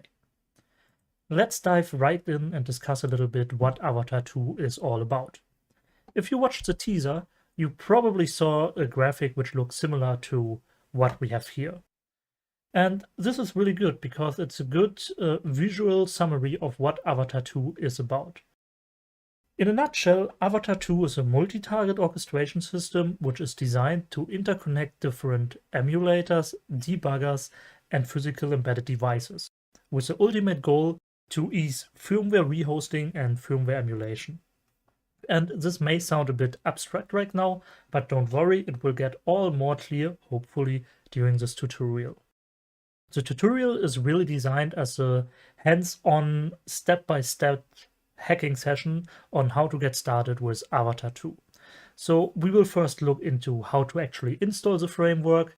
Then we take first steps with working on a single device. We will look into how to get the state from this device into an emulator. And we will discuss a little bit Python peripherals, which are one of the specialty of Avatar 2. But before we do any of this, let's very briefly look at the hardware target we are going to interact with in this tutorial. We will use an NRF51 development kit, which uses an NRF51422 microcontroller on it. This chip allows Bluetooth low energy communication, and we have directly debugging capabilities embedded. We have an onboard Sega J-Link, which is hooked up via serial wire debug to our NRF chip. As firmware, we will use the BLE app UART, which comes in the Nordic SDK, so it is really one of the standard applications I use to demonstrate the capabilities of the NRF chip. Here we see the board. The chip down here is the NRF5122 chip, so the BLE chip we are actually communicating with. Over here we do have the debugger, the J-Link debugger. This button resets the board. And here we have a USB access, which exposes both UART and the debugger via USB to my host computer over here. So we can directly use PicoCom to connect to this little device, to the UART interface. And we see here terminal is ready. Now, if we reset the board, we see here it prints UART start, and this LED starts blinking down here. So now the board is basically in a state where it waits for incoming BLE connections. For this, I have a cell phone here where I share the screen to my computer. And I have installed the NRF Toolbox, which is a development kit or assistance kit provided by Nordic to help testing the sample applications they include. And we use here the UART app as said, and we can now select where we want to connect. So we see here a bunch of Bluetooth devices, and among others, we see the Nordic UART interface, which we will connect to. And now we are connected, and if we press this little button here, we see here printed Hello WiSec 21. And we can also do this multiple times, right? So it will always print Hello WiSec. Okay, let's disconnect for now and speak around about how to install Avatar. So installing Avatar 2 is very easy. The core of Avatar comes as a Python package. So we first create a virtual environment. I use Python's virtual env wrapper to install everything separately and cleanly. And as Python interpreter, we want to use Python 3 in this example, and the full virtual environment will be called WiSec 21. And we have the virtual environment set up, and now we can directly start using pip and install Avatar 2. So while Avatar 2 is hosted on GitHub, we also provide packages to PyPy, from which we can directly install those things, which is happening here. This was already the Avatar 2 installation, Also, for the sake of completeness, let's install IPython, which is a dynamic Python shell, which I use and will also use in this tutorial for dynamic debugging. And this is installed as well. Now, we do have Avatar 2 as a core framework, but we are still missing out on the actual targets. So these are the things that Avatar 2 can connect to. For instance, this board. For communicating or for connecting with the board, we will use OpenOCD. And for emulation later on, we will use Qemu. But somehow we need to install all of those. Avatar includes an installer, which we can start by using avatar2.installer as a module. So python-m avatar2.installer. We press M and we immediately get to a curses-like UI. This is okay for us. And now it asks us which targets we want to install or modify. So we want to have OpenOCD, Avatar Qemu, and GDB multi-arc. We selected all of this, and we can see down here that we can press OK or exit. We press OK. And the first thing it tells us that GDB multi-arc is already installed. This is fine. So we don't need to install it. Let's cancel this one. And it goes to the next, the Avatar Qemu installer. And we say install it via Git. So this is important. We use here the Avatar Qemu installation from GitHub because we cannot use the normal upstream Qemu. This is due to the fact that we provided several additions to Qemu, which we use to have it better communicating with the Avatar 2 framework. In any case, all those options here are all right for building. Let's just go and build it. Now it wants to install dependencies and needs our root password. So this is okay for this scenario. We have everything and it starts cloning from Git and will install and build Qemu. So this will take a while, which is why I will now just skip forward in the recording. So here we are again, the installation of Avatar Qemu succeeded, so all great. We say OK, and now we are at the OpenOCD installer. For this one, we can use the one which is in the standard repositories of my operating system, and down here it does the installation. And we do have OpenOCD now as well. It says it succeeded, and it says that all requested targets are installed. Awesome. Now, with Avatar 2 installed, let's start using the framework and write our first Avatar 2 script. So in the beginning, we need to import a couple of things from Avatar 2. So the first thing we need is the main avatar object, which will be the gateway to interact with the framework. Secondly, we will import the architecture we want to use, which is in this scenario ARM Cortex M3. The third thing we need to import here is from avatar2.targets the OpenOCD target, which is the target which we will be using, an open source framework to interact with the J-Link embedded on the board. Okay, let's start writing the actual orchestration script. So the very first step is to set up the Avatar2 object. And for this, we just say that we want to use the architecture, which we imported, and we also give it an output directory, because this will be where all files will be located, and it's just useful for debugging in case something goes wrong. The second step of every avatar script is to specify the targets which we want to use. So the first target will be the embedded device, the NRF, and we add it to the framework by using avatar.addTarget OpenOCD target, and this gets one additional parameter, which is OpenOCD script. Because OpenOCD uses configuration files to know how to interact with a specific board and debugger. And luckily, the default OpenOCD installation comes already with a bunch of those scripts. And most importantly, it already includes one for the NRF51 development kit, which we are using. Now the second step would be to define the memory ranges, but we will skip this for now. We will come back to this later when we deal with emulation. Okay, and after this we call avatar.initTargets, which will initialize all the targets as we defined, and we will just say nrf.continue, which will run the embedded device. So we will change the ID the device is using for BLE advertisement. Currently this is set to Nordic UART, and we will change it in this tutorial to WiSec UART. So for this, let's look at the firmware of the device in Ghidra.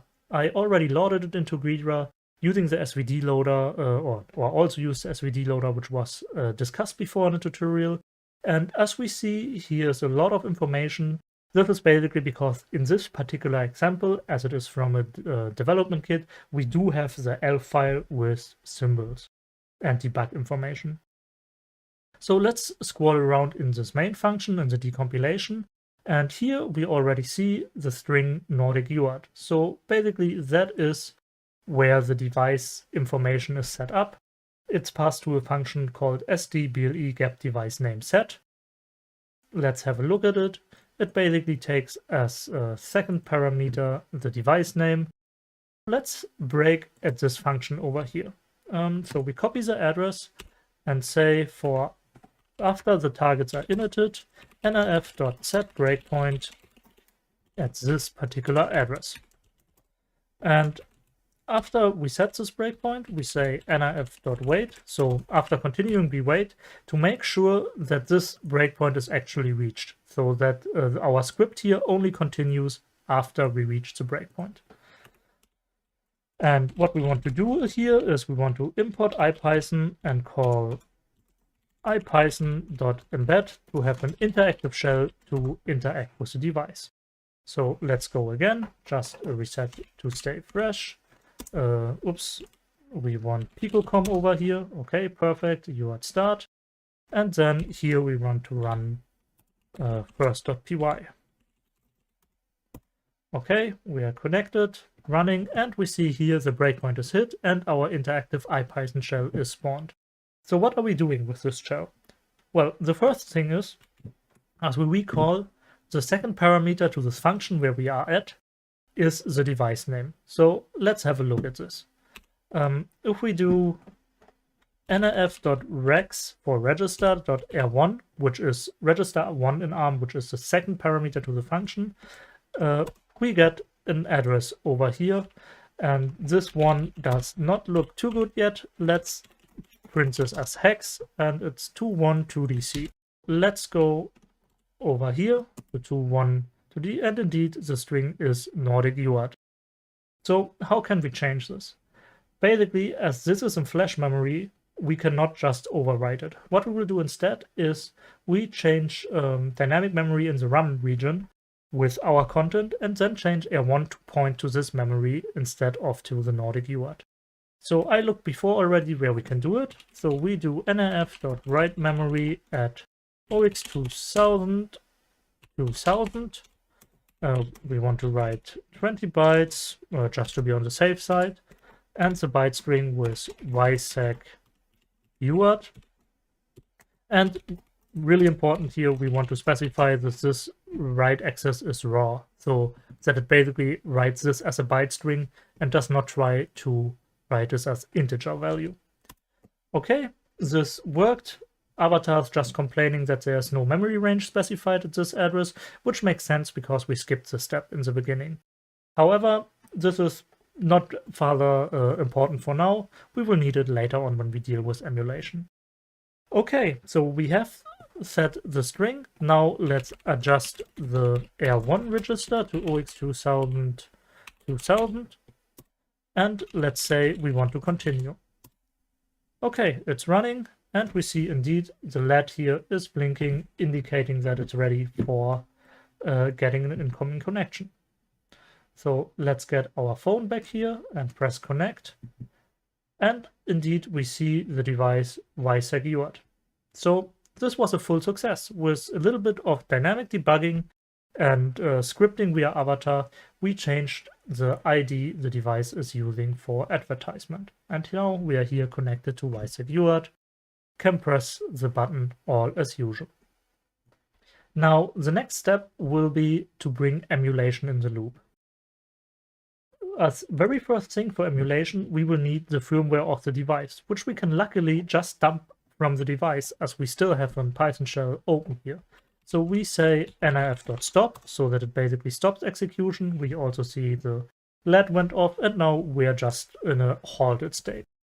So let's clear this very quickly and now let's read the firmware. So we want to do nif.read memory at address 0 with a size 40,000 because this is where the firmware is located on this particular device. And again, this is a raw access. And this goes into the variable firmware data. So this dumping takes a little while, not too much. It's complaining again that there's no memory range specified, which is fine because we will fix this in a bit. And here we have it. The firmware dump is finished. We only need to write it into a file. So we say with open firmware.bin with write binary access as f.write every data. Okay, great. And we have a file called firmware.bin in our directory. Perfect. With this, we can now start looking more into emulation.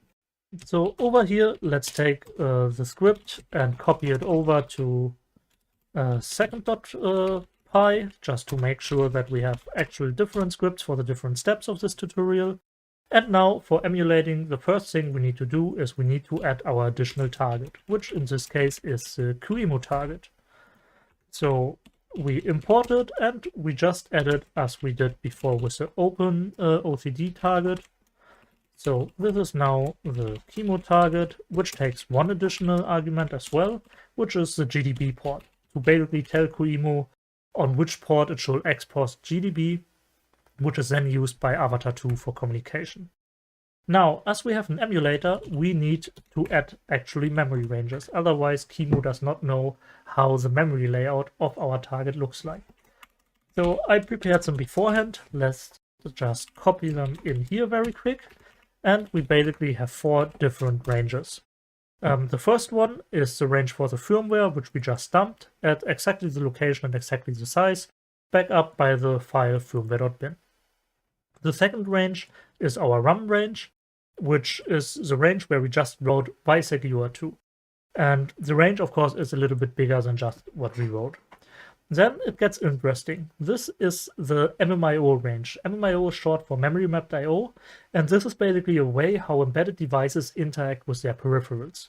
So, for instance, all the prints we saw on the UART on the serial console before happen when the firmware is writing to a special memory cell in memory. And this will then used by the UART peripheral as indication, oh hey, this is my data, let's print it. So this is not really working like ordinary memory, and we need to somehow normally emulate it. Now, setting this up for every peripheral is very tedious, so what we do instead is we just say, hey, when we are inside QEMU, please forward all memory accesses to this region to our NIF board. This way, we can easily configure our emulator and interact it with real hardware at the same time. The same happens for the FICR range down here. Now, the next step is finding a good state transition point, and I would like to use something similar to what we saw before in the BaseSAFE tutorial.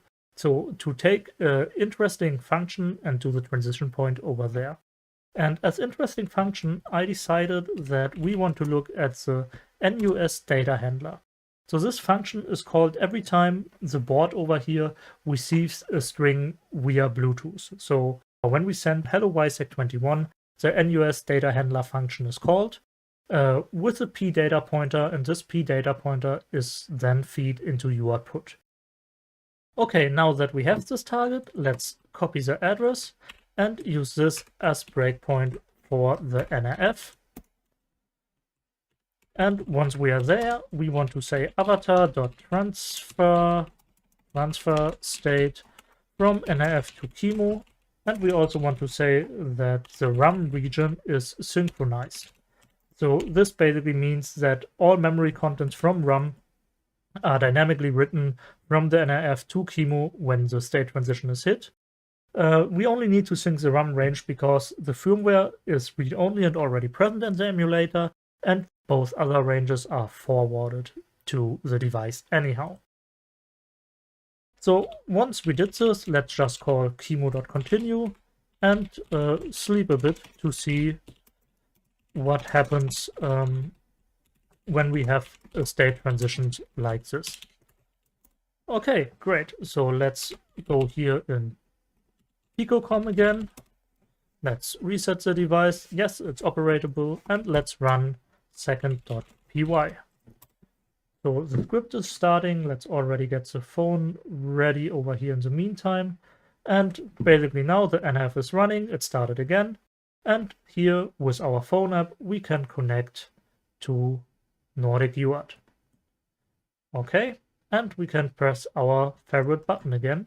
And we see here directly a breakpoint hit for the OpenOCD target, and that we transfer the state. Here there are synchronized registers and synchronized memory ranges. So this all worked very well. And then after we slept, Avatar is just exiting.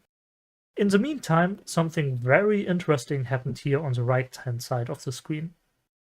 Instead of seeing printing hello WiSec, we only see printing H. So what does this tell us? H is the beginning of the string we were expecting. So somehow the memory forwarding did work, but not completely. So what happened?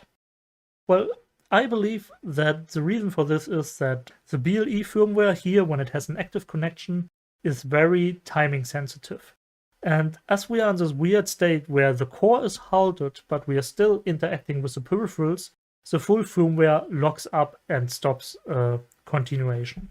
So if we now reboot it, everything would be fine again. But for this particular run, the firmware was just locked up. So what can we do now?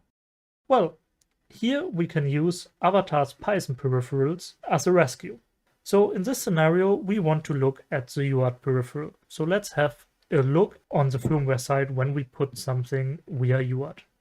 So here's the call to up UART put. And if we go more in detail, we see it's put into a FIFO and it's gotten from a FIFO, and we check if TX is in progress.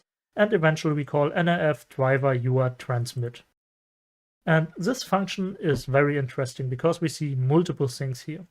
So firstly, what's happened is here that there's some sort of instance which uses a register assigned to a variable, and this is then here basically offsets it with a specific offset. So who worked already a bit with firmware can get the suspicion here that this is indeed how we would interact with memory mapped I/O.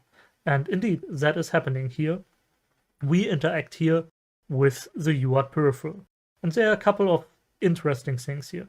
Firstly, the offset 0x11c is very frequent, and we set it to 0, we set it again to 0, or the firmware sets it. Then it gets checks in a loop and afterwards set to 0. So this pretty much looks like a status register. And indeed, the datasheet confirms it, as this offset is the so-called TX done register, which is set to 1 whenever the firmware finished transmitting data via the UART part. Another interesting offset is 0x51c, which happens only twice, and we basically write 2 times to it. And if we look into what we are actually writing to it, it's actually input from a buffer. So this is most likely our input being written to a cell in memory. And indeed, also here the datasheet says if we look at 51c, it's the UART TX register and the offset. With this knowledge, we can now move over to write the actual Python peripheral. Let's again copy our last script to a new one to continue our instrumentation and add the Python peripheral. I already prepared it beforehand, so I will copy paste it in here and then explain it a bit in detail. So here we go, that's the peripheral which inherits from the Avatar2 peripheral, and we will also need to import this. So from avatar2.peripherals, import avatar peripheral. Okay, so what happens here? There are a couple of interesting things. Firstly, when this peripheral is instantiated, read handler and write handler are set to self.dispatch read and self.dispatch write. Furthermore, we set the txDone internal variable of this Python peripheral to 0 on initialization. Now let's look at the dispatcher. So for the dispatcher, we only defined one important offset, which is at address 0x11c.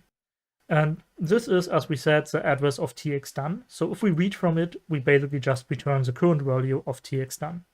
Similarly, if we write to this offset, we just update the content of txDone with the requested value. Then the second offset we are using is 0x51c, which is the UART data tx register. And when we write to it, we just want to print the value, and we want to set transmit done to 1, so that if the firmware is checking whether transmission was successful, it will return 1. And this is all we need for a basic UART output peripheral for our firmware to work. Now, the last thing we need to do is to integrate it properly into our avatar script. So for this, we need to create yet another memory range. So this will be UART equals avatar.addMemoryRange at address 0x4000 2000. So this I looked up in the datasheet again. That's a size of 1000. And in this case, we will not forward it, but instead we will call it, or we will give it the argument emulate and provide the class name of our peripheral as argument. Now we have a little problem too. This range overlaps with that MMIO range, so we need to fix this very quickly. So let's just diminish the size here and create a second MMIO range after the UART. 4x2000 with a size of 0x minus 0x3000. Okay, perfect. So now we have a second MMIO range, which is set up correctly, and we have the UART in between. Lastly, we need one little hack to make this work. So if we look again in Ghidra at the TX UARTX function, we see a loop here, which is used for printing the full buffer. And this loop is only exercised when for of these global structure MCB, the handler is set to 0. So this is basically a callback which would be called by the firmware when data is received. Unfortunately, this makes execution flow a little bit complicated for our tutorial, and we will just ignore this. So what we will do is we look into at which location memory this is. So this is at 0x2002274, and we will use avatar to set it to 0, so that indeed we will exercise this loop over here. So we copy the address, and in avatar we say chemo.write memory to this location with 4 and a size of 0 this time. Well, not a size of 0, but the value of 0. So with all the set, we can now start interacting with the device and run our script. So let's reset it once hard. Let's do the Picocom connection, and we see here, let's start it again. UART start. Perfect. The device is on. And now let's use avatar to connect to the board and do the state transfer. So cert.py, it's going on. We see here again UART start. The LED is blinking, indicating that we can connect. So let's take our phone again and connect to Nordic UART. And now we can press the button. And we see here the state transfer is indeed again happening. The registers are getting synchronized.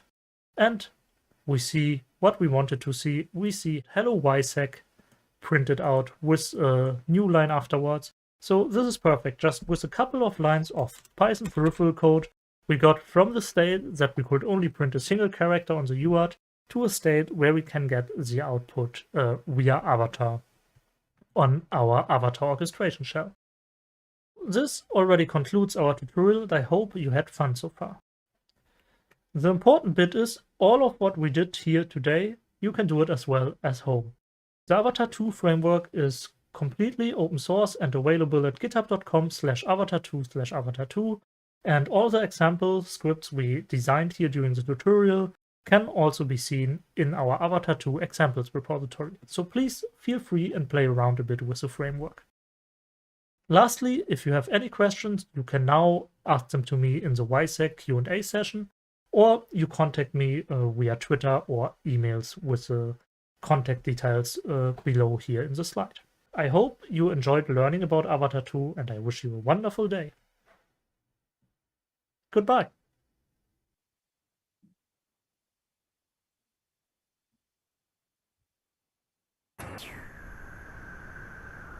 Awesome tutorial. So, yeah, it worked. Let's start the Q&A. So if anyone is watching this on YouTube, you can ask questions on YouTube or also the WiSec Slack channel. Yeah, so I'm curious, Marius, how many projects did you already, or how many firmwares did you already run with Avatar 2? So I don't have it exactly in my head right now. There have been quite a couple. Among others, we had, or I had someone working to use Avatar 2 on, for instance, a Fitbit. We did some baseband rehosting with Avatar 2. I once used it for orchestrating a PLC. So really, we used it in a lot of different settings. And I also know that in some companies internally, Avatar 2 and special ported extensions were used to test specific embedded devices. Awesome. So how different are these things that you emulated? You said Fitbit, is the Fitbit firmware fundamentally different from a Nordic firmware, or is it very similar? So the Fitbit firmware is based on STM32, where we heard a little bit about in the tutorial earlier. The Nordic is different ARM chip, but both are Cortex-M devices. So this is relatively similar to one end. But if we look, for instance, at baseband rehosting, this was on a Cortex-R profile MCU. So this was vastly different and just a way larger firmware block. How much work is it usually to integrate new peripherals into such a, let's say, baseband or fitness tracker firmware? So this is one of the things I really like about Avatar 2. Once you get the general gist for it, like integrating a new peripheral is relatively fast and straightforward. So, I mean, in the beginning, it takes a while to get to know the API and how to use it. But once you're over this initial learning step, it really speeds up a lot, especially emulation, because the alternative would be, for instance, to use Unicorn, as Dominik showed, and then you would need to manually stop every single memory access. While here you have really easy callbacks to basically stop your peripherals. And another alternative would be, for instance, if you have your emulator like QEMU, to directly write the peripherals in C code in QEMU as peripherals tightly integrated into the emulator. And this, out of experience, takes also more time. Awesome. So Rohan is asking things on YouTube. So he wants to know if there is so far only a fixed set of targets for Avatar 2, or if there are like any limitations on types of firmware that you can run in general. So there are two different questions here. Let me start with targets, like which kind of targets. So targets in Avatar 2 terminology or slang is basically the things we connect to. And currently we have support for QEMU, for Panda, for Unicorn, for OpenOCD, for Inception, which is a hardware debugger, and similar things. So these are, and of course GDB. And the idea of Avatar is to provide, as a framework, an easy interface to implement new targets so that you can also go and add your own. And I know that some other people did this in the past as well. Then for firmware limitations, so what we explicitly don't do when it comes to rehosting is we don't deal with Linux-based firmware, because Linux with ELF files and so on, there's a lot of good, or there are just a lot of good of other tools around to deal with abstractions provided by a Linux kernel. We focus really more on monolithic bare metal firmware blocks in that regard, or maybe even with a real-time operating system. But let's say as soon as we start to going upscale systems with a memory management unit and virtual address spaces, I would say Avatar 2 is basically limited. When it comes to the instruction set architecture Avatar 2 supports, we support ARM, we support rudimentary MIPS or some sort of MIPS dialects. We recently also had some people looking into using Avatar 2 for ARC64. So it's okay and it can always be extended. Mm-hmm. So Axel has another question. He's not that experienced with working close to hardware, and I think the UART example that you showed was more of a toy example. So why would it be useful to even interpret or migrate something like UART to Avatar 2? Okay, so the idea is that if you want to rehost firmware, at the end of the day, you get multiple advantages. When you, for instance, when you want to fuzz test firmware, you can do this on the device, but you have very limited introspection, right? And you don't know whether an input really crashed the firmware or not. It may reboot just later. So if you have instead running the firmware inside an emulator, you can really see what's happened under the hood. You can add instrumentation. However, to run the firmware, you need to support the peripherals or just stub it out. And yes, the UART in this case was really just a toy example, but they are like embedded firmware is using more complex peripherals all over the time. For instance, imagine I2C bus. I mean, that's also more on the simple end, but still it's a source where input to the firmware can come in and to the processor. So in this sense, it needs to be emulated at least in some way. And also what we did with the Avatar 2 peripherals, or what we frequently do, is we just do basically stubbing. Like we do not try to faithfully emulate the full peripheral with all conditions as documented in the data sheet, but we just write it as good enough so that the firmware we are analyzing can interact with it. Mm-hmm. Awesome. And actually, it's definitely not a bad question. So yeah, that's also what I want to mention here. Always a bit confusing, I think, especially when it comes to wireless. I would say you have so much state and so complex packets and inputs that rehosting really becomes interesting. Yeah, and I mean, here even it became also in this example a little bit challenging to create this tutorial in the first place, because wireless firmware is very timing sensitive, right? And normally we will do something with Avatar 2, like we're doing, we run the firmware up to a point on the device, do state transition to Avatar, run it maybe a bit there, and then start interacting with the device in the loop. However, as the firmware on the device is so timing sensitive, all the memory forwarding is not just gonna fly that easily in that case. So yeah, there need to be like little workarounds and a little bit creativity to get wireless firmware rehosted. Yep. Awesome. So I think that's it for the questions that I saw on the chat. Do you have anything to add? Anything that you want to say, or like upcoming Avatar 2 features that you want to announce? Well, so we are currently looking a bit into redesigning the core of the framework to a more modern version. Like at the moment, we use a lot of threading internal, and we try to refactor this, but this has no fixed release date. But I mean, if you want to help evolving the framework and at your targets, please reach out to us. We are welcome to help and welcome to evolve the framework to the next targets.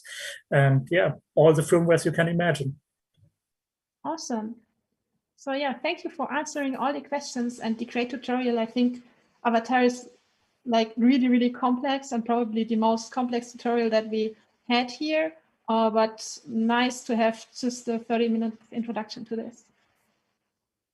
All right.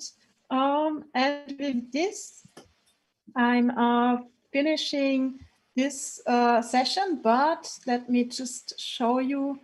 Oh, I cannot share my screen. So anyway, so the next tutorials will start in 30 minutes. So we have a 30 minutes break, and then there will be firmware instrumentation with InternalBlue by me, so a Bluetooth tutorial, and then there will be another tutorial by Dennis about in-process fuzzing with Frida. So you can just wait for half an hour, grab some coffee, eat some food, I don't know what, and then the tutorials will continue. See you later.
All right. I hope everyone had a great break, even though this is a virtual conference, but I hope you grabbed some coffee or snacks. And with this, we are going to start the next session of tutorials, which is just 2 tutorials. The first one is by me about InternalBlue, which helps you instrumenting Bluetooth firmware on a chip. And later on, Dennis is going to present something about fuzzing with Frida, and this is moving a bit more into user space, but still he fuzzed Bluetooth daemons with this, so it's also a bit wireless. And with this, let's start the first tutorial. Hi everyone, I'm Jiska, and in this tutorial I'm going to show you how to change Bluetooth firmware with InternalBlue. InternalBlue supports changing firmware on Broadcom and Cypress Bluetooth chips, and the operating system on top can be one of these, which is almost everything. So it supports the most recent Android, the most recent iOS, also the most recent macOS, and also Linux with Blues. You can check it out on GitHub. The idea of this type of project is to have mobile devices, but for wireless research. So when I first started my PhD, I thought like software-defined radios, these are the tool. And I used them for a lot of things like visible light communication and millimeter waves. But, well, you control every bit with them and so on. Still, the stuff that you can do with them often does not end up in real devices. And when you use with everyday devices, some stuff like, let's say, Bluetooth, you will find yourself with very bad software-defined radio support. The reason for this is that the Bluetooth specification is already 3,000 pages, and other wireless specifications are even more complex than this, and someone needs to build this into a software-defined radio.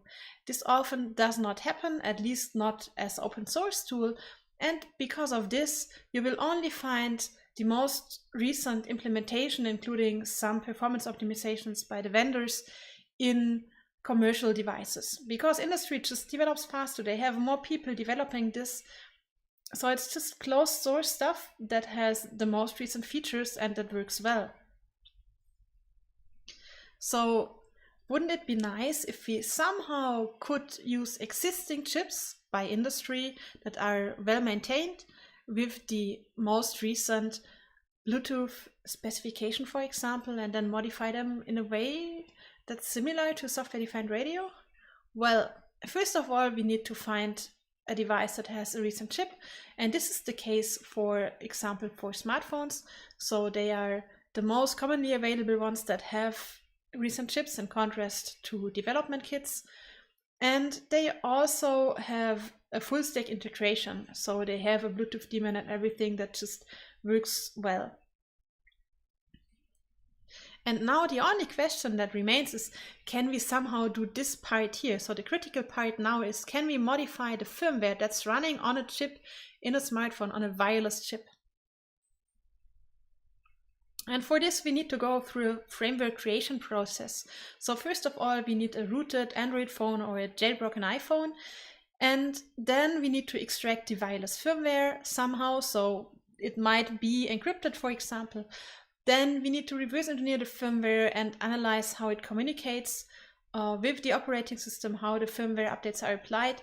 And if we are lucky, we can also get code execution on the chip. So first of all, extract firmware, get code execution. These are the two like really critical parts in this process. And once we get the code execution, we should make some framework to make programming it easier. So at least assembler, maybe even C, and some possibility to hook into all of this.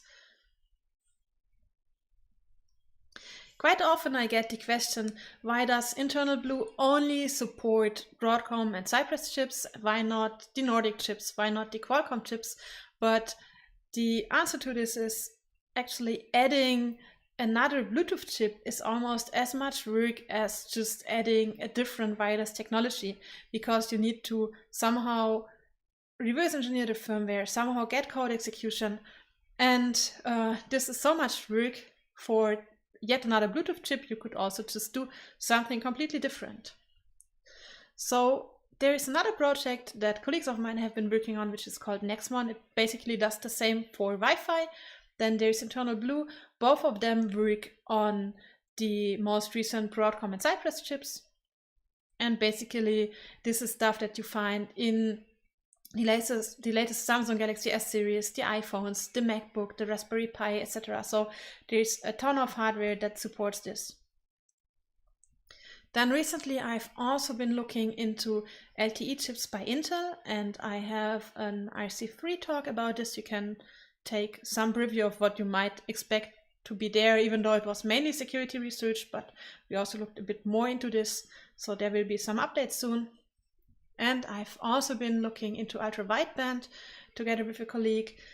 So there will also be some updates on this. Next month there is a talk at Black Hat and also DEF CON about the ultra-wideband chip in the iPhones and Apple Watch, etc. Now let's get started with some InternalBlue internals.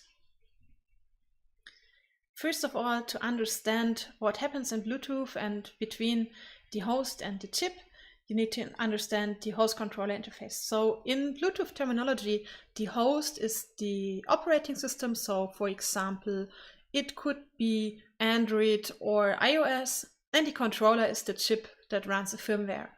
And the host is sending some commands over HCI, and the controller replies with events. So one example would be if you connect to another Bluetooth device, so for example your headset, then the host would send a connect command to the Bluetooth MAC address, and the controller would immediately say, okay, I'm going to try to connect to this address. So that's an immediate response. And then it would try to connect to the other chip using the link management protocol, LMP. This can take a bit longer. It could also result in a timeout, or maybe the other device just does not accept connections. But ideally, it would succeed, and then after all of this process on the wireless link, eventually the controller replies with a connection handle so that this can later on be used in the connection. So to control the controller, we need to somehow inject HCI commands, and the very first version of InternalBlue only supported Android. On Android, it's pretty simple, so you can recompile the Bluetooth module, and once you did this, you basically can just open two ports to either inject or read HCI. So that's really simple, already supported out of the box. But later on, Android was updated in a way that is meant to be a read-only interface, and introducing some features was really painful here. So instead of supporting this whole recompilation and modifying source code, we decided to instead just inject into the serial device. So there's a device driver and you can just echo into it. It's not as clean, so there might be stuff that breaks, but usually this just works, and then you don't need any complicated source code adaptation here.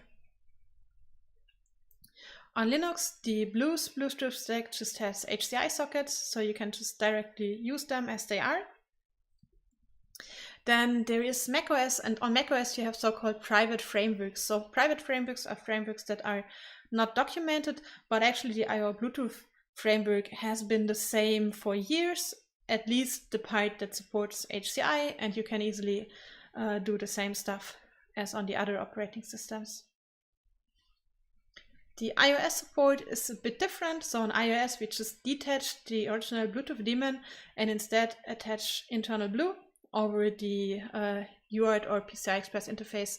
So this comes with some drawbacks because the original Bluetooth client is no longer running, but then you can also reattach it depending on what you want to do, and it keeps some of the features.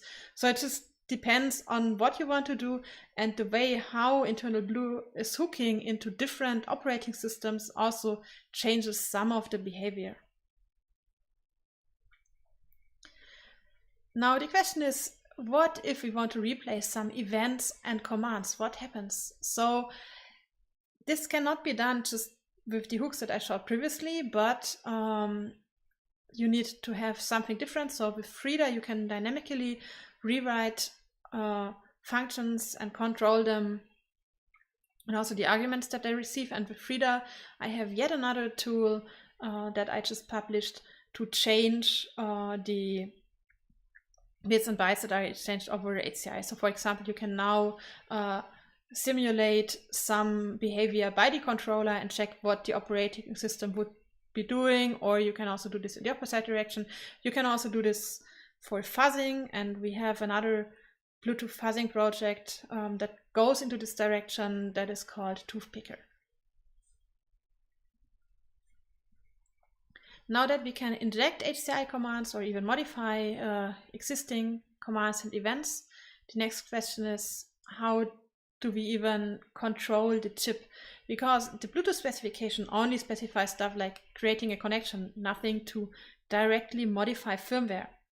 So actually, Broadcom and Cypress implemented some vendor-specific HCI commands, and these include a variety of things. So for example, when the Bluetooth daemon initializes, usually it would send a download mini driver command to the chip, and then the chip would stop all the threads that are currently being executed. Then there is a write RAM command, and the write RAM command is then sending some patches to the chip, and later on the launch RAM command would continue the execution, including the patches. So this is stuff that only works on these two types of chips. And luckily there's even a read RAM command, so we can now also read the firmware from the chip. So we actually have the two critical parts for the firmware creation process. We can extract the firmware, and we can get code execution on the chip because the firmware update mechanism is not secured in any way. It's still not that simple because Broadcom started to roll out some patches against patching, but they cannot really change the update mechanism. So this is hard-coded in ROM. There is no way to change it. So what they do is, when they apply the patch, they remove the read RAM and write RAM command. So once the patches were applied, but temporarily applied, you can no longer use them. But with each chip restart, the same patches have to be applied. So you can just either downgrade it. So that's the easiest bypass, just downgrade the patch file to an earlier version, or you might even be able to understand the patch format and remove the patches that disallow reading and writing to the RAM of the chip. And there is no secure boot, nothing, so you can easily just do this on all the operating systems that now have Bluetooth patch files that prevent you from modifying firmware. All right, now that we can patch the firmware, we still need to somehow understand how this exactly is working. So it's still not as simple. Because, well, the firmware is in ROM, how can it even be patched at all? So that's one of the questions I get from time to time still, because people are just confused when I say firmware is in ROM and we apply patches. So ARM has a flash patch unit, at least the Cortex M3 and M4, that is used in the Broadcom chips. So how does it work? The chip usually just has a ROM, so here's the code that's read and executed, a RAM that's also writable, and in the configuration on those chips also executable, so you can always execute in RAM, and that's it. So the ROM is then changed with the flash patch as follows. So there's a patch RAM enabled bitmap that's just having 1 or 0 bits depending on if a slot is enabled or not with a patch. And then there is a patch RAM target table. So these are addresses of the target in ROM, so they need to be 4-byte aligned, and each slot has only a 4-byte length. And then there are the contents, so the 4-byte contents of each slot in a predefined memory region, which is followed by the actual code. Now let's look into some example how this is being used. So actually, let's say in ROM we have a function at the position CAFE, and we have this patch RAM enabled bitmap. So let's say we use slot 23 for this. So we just set the 23rd bit to 1. Then in the patch RAM target table, we have the offset 23 times 4, because 4 times due to the address length, and there we just write the target, which is CAFE. And then at the patchram contents, we have to say, for example, at this position, we now want to have the instruction branch with link, and a branch links instruction is always 4 byte, or also a branch instruction is always 4 byte on ARM. So this is just sufficient to branch to another location, and at the other location we now have arbitrary space, so more than 4 bytes, and there we can execute a longer function. So usually all the patches would just no longer run the old code, but they would branch to a new memory region and then eventually branch back, but usually they just execute new code. Let's take a look at the Raspberry Pi 4B. The Raspberry Pi OS image provides 4 different firmware patch files, and each contains the chip's firmware. When we open this in a hex editor, we can see the firmware name. This is written via the HCI command fc4d, a length of cc, to the address 219c42. We can confirm that this patch file was actually loaded by checking this address with InternalBlue. We need to overwrite the firmware file with an older version to be able to read the RAM in the patchram region. Once we do this, we can see that even the outdated version is using almost all of the 128 patchram slots, since the ROM has been built in 2014. Now, the issue with the patchram is that it's very, very, very limited. So initially it was not really made for security. Initially it was made to just patch in production, so to say. So the chip gets a ROM image, and then once it's tested with other devices, there might be performance issues or crashes or something that's not specification compliant, and then one could fix it with the patchram slot. But suddenly some people started doing security research, and this resulted in the issue that suddenly the patchram slots were no longer sufficient. So the estimation of how many bugs do we have in the software and how many of them do we need to fix just did not really scale with security fixes. If you want to create your own patches, there are a couple of tools that you can use. So some devices are supported by the official Cypress platform, and there you can just define addresses and then also write your own patches. Or you can also use the Frankenstein emulator that was made for a different purpose, but it also supports writing patches in C. Then we have a part in Nexmon with the Bluetooth work in progress branch. So it's not really finished, but you can write, for example, HCD files, which is the patch file format for the Nexus 5. But most of the time, I don't really like writing C because the patchram is so limited and you need to align each and every byte here and there, and you need to take care of all the registers. So most of the time, I'm just, writing plain assembly. Now let's take a look into the setup. InternalBlue is available on GitHub, so you can simply check it out there. First of all, there are general installation instructions because it's just a Python package that you can install. However, you should also take a look into the specific instructions for the operating system that you want to run it on, because there might be some more complicated setup like rooting an Android phone, building the Bluetooth module, etc. But the basic setup is very simple, so you can just see it here. You can just simply install it via pip, and that's it. Every now and then I get requests for patches, and I think it's pretty hard to write certain patches for certain things. So I'm now going to show you one of the latest feature requests and how I solved it. Now you need to understand the link management protocol. Actually, the Bluetooth Classic is using it for connection management, like the connection status, hopping sequence, encryption, etc. And most of it is not visible to HCI. Now let's say you have a host that is establishing a connection via the controller, and then during this establishment it's also asking the other device, which device type it is, which features it's supporting, and so on. And so because of this, the link management protocol would send a request, and then during the reply, the controller would already apply certain feature configurations locally for this connection, but also as information to the host, forward the same packet later on to the host.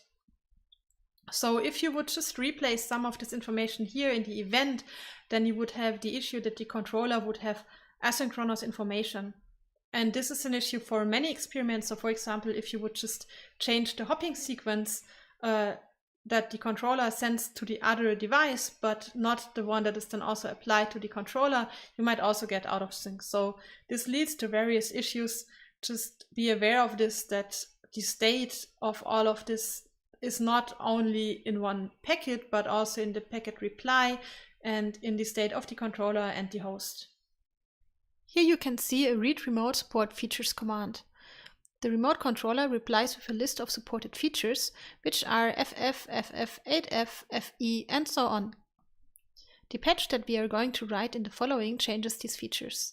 So after loading the patch and when connecting again, these features look differently.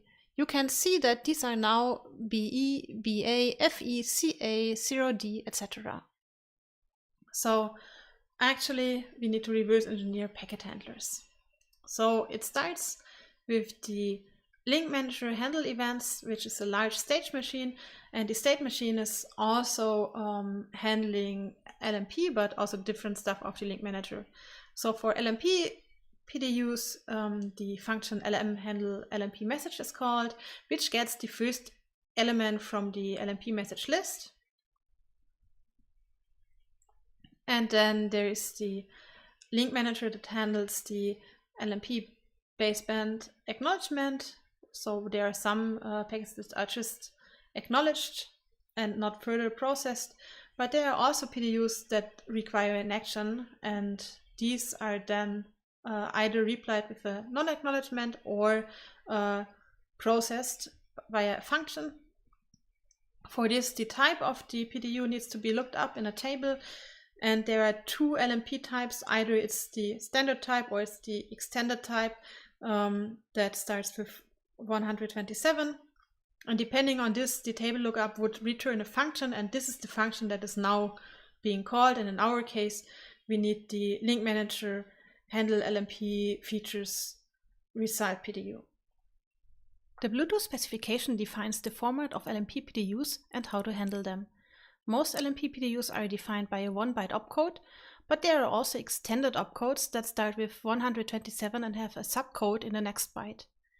The LMP remote features response we are interested in has the opcode 40 and 9 bytes of payload. Now, the next question is, where are LMP payloads stored? So for this, we need to reverse engineer the data structure.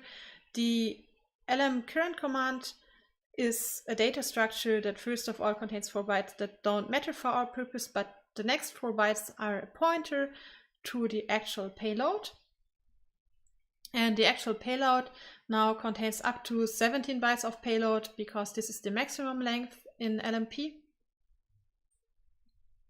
And the payload again is a bit weird. So first of all, there's 1 byte for the opcode, or for the extended ones, it would be the 127 as an opcode, and then the next byte would be the actual opcode plus the parameters. And the opcode is shifted by 1 bit. So actually 1 bit of this contains the master slave or the direction of this. So what you can see here is that, for example, if we see a hex 50, this is actually the opcode number 40.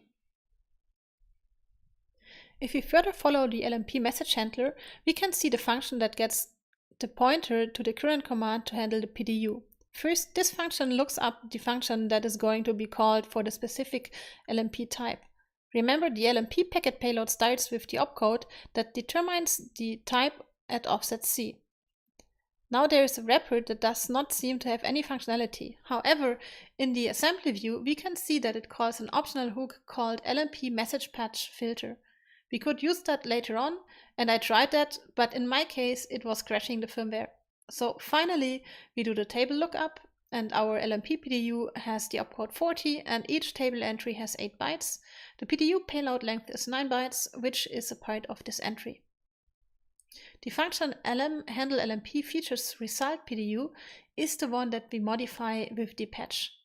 You can see that the decompiler is a bit off. However, the function loads the current link manager command address and the packet pointer, which is located 4 bytes later. And then at offset C of the packet pointer, it gets the opcode and the payload. The payload is applied to set some link manager state before finally passing everything to the host via HCI.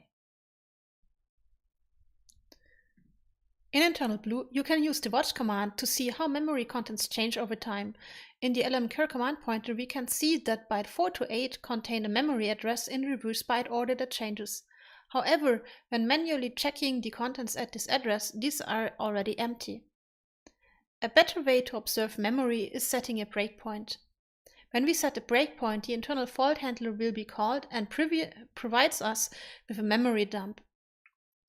In the following, we set a breakpoint to the LMP features result handler. When the breakpoint is triggered, we get some redundant error handling, but it doesn't matter in our case. The RAM dump starts at 0, but the RAM is at hex 200,000, so we need to subtract that from the addresses in the following. lmcurrent command is located at hex AB74, and the pointer to the current command is located 4 bytes later at hex AB78. The pointer points to hex 2116B0. The payload starts with 12 zeros. Then the opcode shifted by 1, meaning that it is hex 50, and 9 bytes of LMP features, which are FF, FF, 8F, and so on.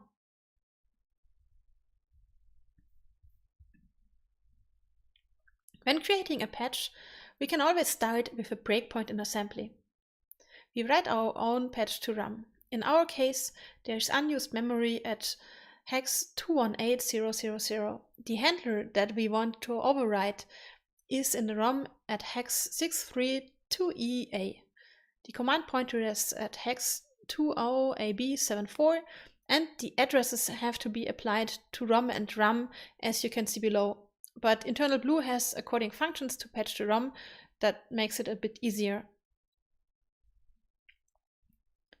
Next, I usually create a patch that only restores the first 4 bytes that are overwritten by the patch RAM hook and then branches back.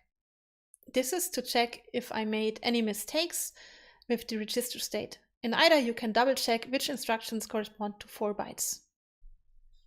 By default, IDA will not show the raw bytes in the assembly view. To enable this, click Options, General, and set the number of opcode bytes to 4, which corresponds to the maximum instruction length of 32-bit. Now you can see how many instructions will be overwritten by a 4-byte aligned 4-byte long patch RAM slot. Finally, the actual patch also overwrites 8 bytes in the LMP payload. Since the payload pointer is dynamic, we have to start with the lmcurrent command pointer at the payload pointer offset and look it up. And with this, we got our final patch that changes the LMP remote features. Now let's take a preview at the latest changes in InternalBlue and stuff that's going to happen soon. So for the operating system support, we now support the iPhone XS and newer, so because of the PCI Express patch. We also support macOS Big Sur, but you need to disable system integrity protection because you need to modify the patch file on Big Sur. Otherwise, you can just use Catalina and it works without any disabling of zip. Then there is Android 11, so this just works out of the box like Android 10, except from some timeouts. And maybe there will also be BT stack support soon and not just Blues, so that's just another Bluetooth stack for Linux. Then re-enabling write RAM is also something that you need to do either by downgrading the firmware file, so that's the easiest option. But I have been reverse engineering the patch format for the Samsung Galaxy S series, so this can now also be patched to work again with newer patches and the reading and writing re-enabled. The same goes for the iPhone 7 and 8. And Robert also did some reverse engineering, so there will also be a patch for PCI Express iPhones pretty soon. And with this, I'm handing over to the Q&A, so you can now ask me all the questions that are still open. Thanks for watching. All right, let's start with the Q&A. Wait, are you answering and asking questions at the same time? Won't it be a bit biased? Yeah, but I don't care. So the first question is by Harrison, and he asked, so the breakpoints, they cause a baseband chip reset. Is there something else? Is there a workaround? So actually, Dennis, who wrote the first version of InternalBlue, invented something he called a trace point. And a trace point is something that would put the register state directly to HCI without calling any error handler. But in this tutorial, I have been using the breakpoint feature because every chip by Broadcom supports it. And that's also the reason why the breakpoint handling is a bit weird, because every, how should I say it, every chip has a somewhat different format for this core dump format. So it might start with a few different magic bytes or contain slightly different registers. And this is why it looks a bit weird in the output, but it's something that even if you work on the most newest device that you can get, the newest Broadcom chip, this approach will work even if it does not have a trace point yet. All right. So if you would build InternalBlue again, is there something that you would do differently? So as of now, I think the most of the time goes into the support of having like all operating systems work, and they all work slightly different. So probably when building it from scratch, again, I would try to hook into similar places into the Bluetooth stack, but it's not always possible. So for example, currently on macOS, we are using the IO Bluetooth framework, and this one just works as root. But as soon as you would hook with Frida just into a more similar point as the other frameworks, for example, then you would need to disable system integrity protection, even on older versions. So sometimes it would be more universal, but just require more system access, for example. And another thing is, so that's something that if I could tell past me, would be to earlier look into different chips. So for example, Dennis, who built the first version of InternalBlue, just looked into the Google Nexus 5.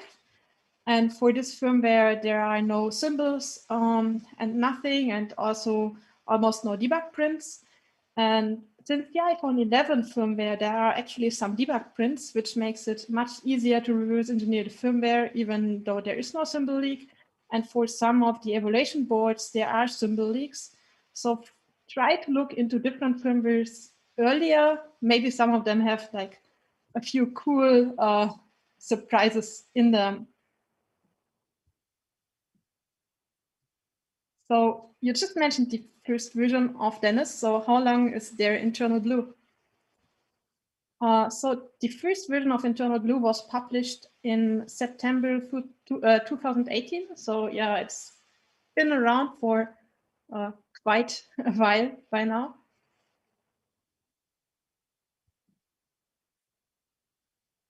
So when it's been around for such a long time, what have people been doing with InternalBlue? So did it change anything, or is it just like yet another firmware instrumentation? So I would say for Bluetooth, there is no, how should I say it, good tooling, at least for over-the-air setups. So for Bluetooth Low Energy, there are some cool and cheap affordable setups. For example, for the Nordic chips, you can just use BTLE check. And with this, you can jam packets and inject packets, etc., take over connections. But classic Bluetooth looks very, very, very different. And as of now, there is no FPGA implementation that you would need to like send stuff in real time into a connection or inject something into a real connection. So as of now, there is only a sniffer for software-defined radios, but there is nothing that is good in injecting in real time. And this is a big disadvantage. So this means that there's no cheap tooling, and actually with InternalBlue, you can re-instrument an existing stack. And this is much easier and more powerful. And because of this, suddenly people started finding bugs in the Bluetooth specification. So, I mean, you can read the specification, it's like 3,000 pages, but it's hard to tell if something that looks a bit odd in the specification is actually broken in the implementation. So the first attack that has been found with this is the knob attack. And the knob attack is by Daniele Antonioli, and he discovered that, discovered is, I don't know, so the specification basically says when you establish a Bluetooth session, then you can set the encryption key size, which is basically the key entropy, instead of 16 bytes to just 1 byte, leaving you at a few possibilities for the encryption key. And this is something in the specification. So the specification says another device can request another key size. And now you need to check how do devices react to something like this. So if I request the size 1 instead of 16, does it work or not? And he actually tested this with InternalBlue. And there are a few other things. So he also found more issues like bias. And so, yeah, I think InternalBlue definitely changed a bit in the Bluetooth research world. It's still no replacement for an Bluetooth SDR implementation in the FPGA. So I'm still waiting for someone to invest the time for this. It would be awesome, but it definitely enabled some interesting research so far.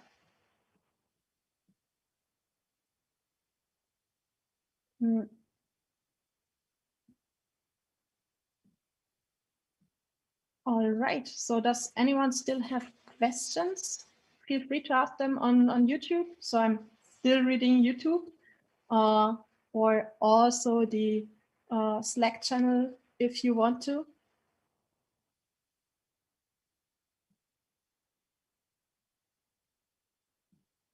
So maybe one more thing. So as of now, you just mentioned InternalBlue in terms of security, but is there also other stuff, if I'm not a security researcher, for that I could use InternalBlue?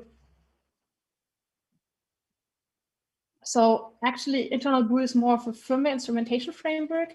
And I mean, even though security has not been well researched within Bluetooth, it's not the only thing. So for example, I have been working a bit on performance. So you can also try to change the hopping sequence, for example, and see how that influences the performance. And a few other things.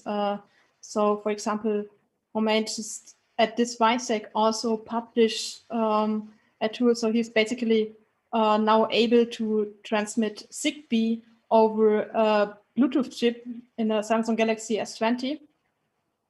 And the same chip is still in the S21 and 21 Plus. I think just that there is like one S21 version that has another Broadcom chips, but like most Samsung phones can now send Zigbee using a Bluetooth chip. So that's really, really interesting because usually that's just a completely different wireless technology, but he just reused the modem in an interesting way. So you can not just use it for security, but really for building features that are somewhere low level in a Bluetooth transmitter.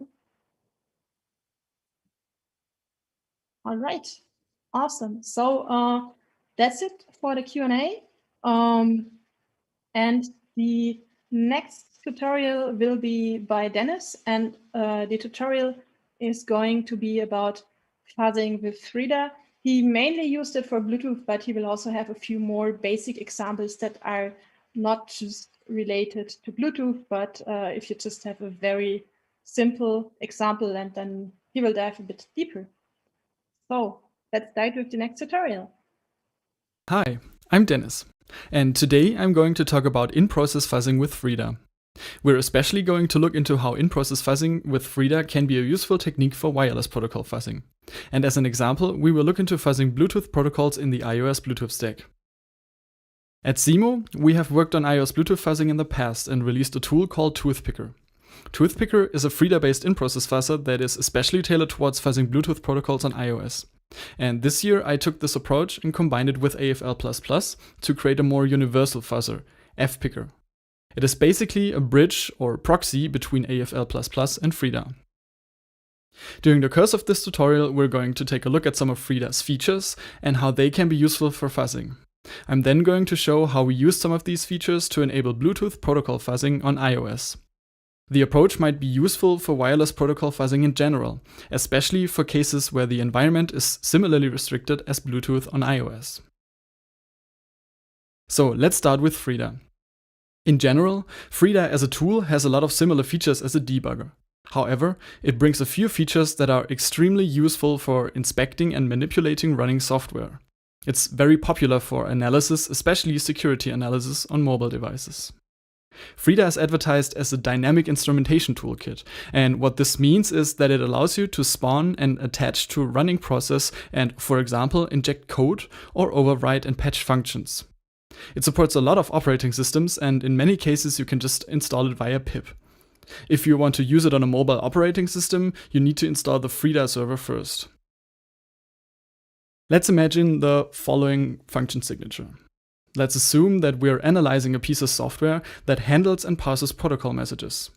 The function is called protocol handler and accepts two parameters, a length value and a pointer pointing to a buffer that contains our protocol data. Assume we want to know what kind of data the function is called with. For that, we can write a Frida script. Frida basically injects a JavaScript runtime into the target process. So we can essentially write JavaScript scripts that can interact with the target process.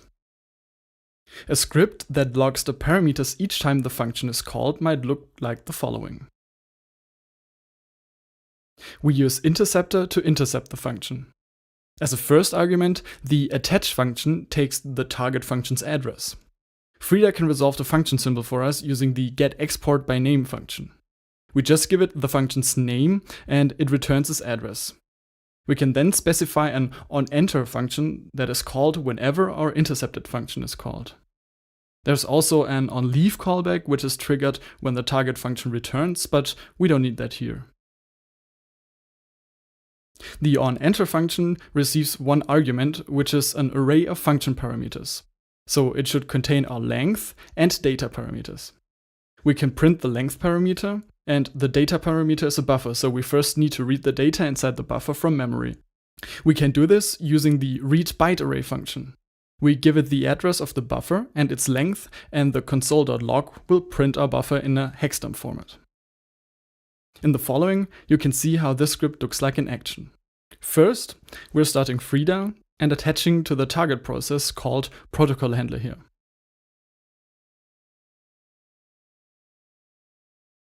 Then we can paste the script I've just shown you before into Frida's interactive console. Now, as data is arriving at our intercepted function, we can see the data being logged on the console, both the length and the bytes in a hexdump format.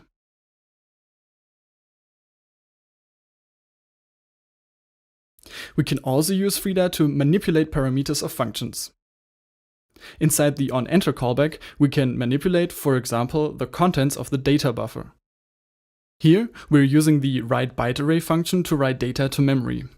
More specifically, at the memory location of the data parameter. The second parameter determines what values are written to memory. We can specify this as an array, and here we're writing 4 times the A character to the buffer. This example could already be used as a simple fuzzer, but in reality you would need to do something more clever than just writing A's at the beginning of the buffer. A good example of such a fuzzer is Tooth Flipper by Jiska, which can be found in the Toothpicker repository. It's based on the same idea. Each time a certain protocol handler function is called, a Frida script mutates the incoming data. In this case, the mutation itself does not consist of writing 4 static bytes, but more a systematic way. Such an approach works really well if you have a protocol handler function where you can generate lots of traffic for. An example is Bluetooth. When you, for example, connect headphones and play music, you can easily generate a lot of throughput and basically fuzz while listening to music. And as a bonus, you can also do this the other way around and fuzz your headphones if you do this in the sending function instead of the reception handler. Now back to our example. Let's have a look at it in practice. First, we're starting our target process, the protocol handler again, listening on port 8081. Then we're connecting to the server with Netcat. We're also attaching to the process with Frida. And now we're pasting the script to the console. You can then observe the server's log. Each time we send something from the client, the first 4 bytes of the message are overwritten.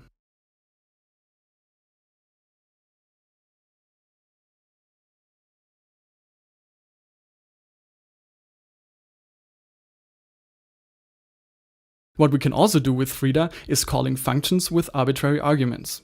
For this, we first resolve the function's address and then create a native function object by basically specifying its function signature, so its return value and arguments. We can then simply call this native function as if it were a JavaScript function. To do that, we also need to prepare a buffer in memory. We initialize it with a JavaScript string and then call the protocol handler function. Again, let's go to the terminal. We're starting the protocol handler program again, listening to port 8081, but this time we're not using the client. We're just attaching to the process and we're pasting the script again. In the server's output, we can then see the data being logged each time we call the protocol handler function from Frida.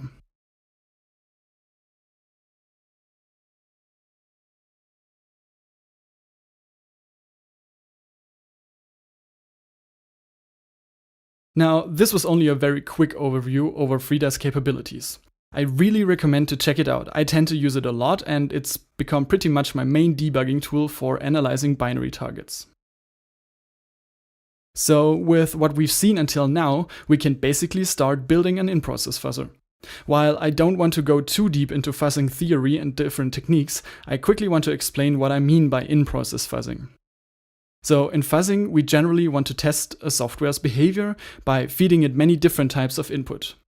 When we have a focus on security testing, the goal is often to find an input that either crashes the target or causes other kinds of unintended behavior. If we have a program that, for example, parses a file, we can just call this program with many different randomly generated files. If we have a process that accepts network connections and parses protocol messages, we could open a connection and send random data via this connection. There are different strategies for getting input into the fuzzing target, and of course this also highly depends on the target. If we look at protocol fuzzing in particular, we often have a transport layer that the protocol we want to fuzz needs to go over. This could be TCP and all underlying layers, or Bluetooth. In all these cases, the overhead of these transports is very high. A lot of time is wasted in processing the transport layers instead of the actual target parsing functionality. This is especially bad with protocols that are sent over the air. The fuzzer speed will always be determined by the speed of the protocol itself. In addition to that, creating connections and unexpected disconnects also need to be taken into account. And here's where in-process fuzzing is extremely useful. Instead of using the protocol's actual transport, we inject into the process itself and call the protocol handler directly. If we now look back to the Frida examples, we've already seen how we can build an in-process fuzzer. We can use the previous code and add a loop and some function that generates random data, and there we already have a very simple fuzzer. In each loop iteration, a new random buffer is created and the protocol handler function is called. This way, we can fully get around creating a TCP connection and are exempt from any networking bottlenecks. Again, let's run this script. So first, the protocol handler program is started again. We're also attaching with Frida again. And once the script is pasted, we can see a lot of data being logged by the protocol handler process. We can also see that the input looks very random. In a real fuzzing campaign, this wouldn't be too effective. But in this tutorial, the focus is more on in-process fuzzing with Frida. We will later on let AFL++ handle generating inputs and interpreting coverage. Now that we talked a lot about fuzzing and Frida in general, let's look at an example: Bluetooth on the iOS operating system. Bluetooth is a large standard, and there are many components that could be chosen as a fuzzing target. We're going to look at the lower level protocols on the operating system layer, namely ACL and L2CAP. Let's see why this is an interesting target for in-process fuzzing.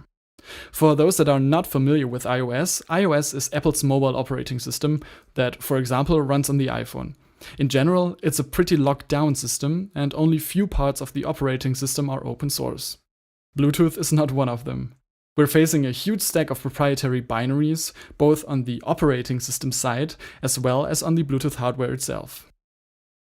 On iOS, most of Bluetooth is handled by the daemon Bluetooth D. It needs to interact with a large number of components, most importantly, the Bluetooth chip. Bluetooth D is in constant interaction with this chip. Depending on the device, it's connected via UART or PCIe. Both the Bluetooth chip and Bluetooth D are extremely volatile, so if something unexpected happens, they both tend to just restart or reset. In addition to that, Bluetooth D also communicates with many other system daemons, such as Sharing D, Bluetooth Audio D, or the Wi-Fi daemon Wi-Fi D. They are often strongly dependent on each other. If one of them crashes, others also tend to restart. In general, this means that it's extremely difficult to isolate Bluetooth D without a significant effort of mocking or emulating other parts. Emulation in general is also a rather difficult topic on iOS.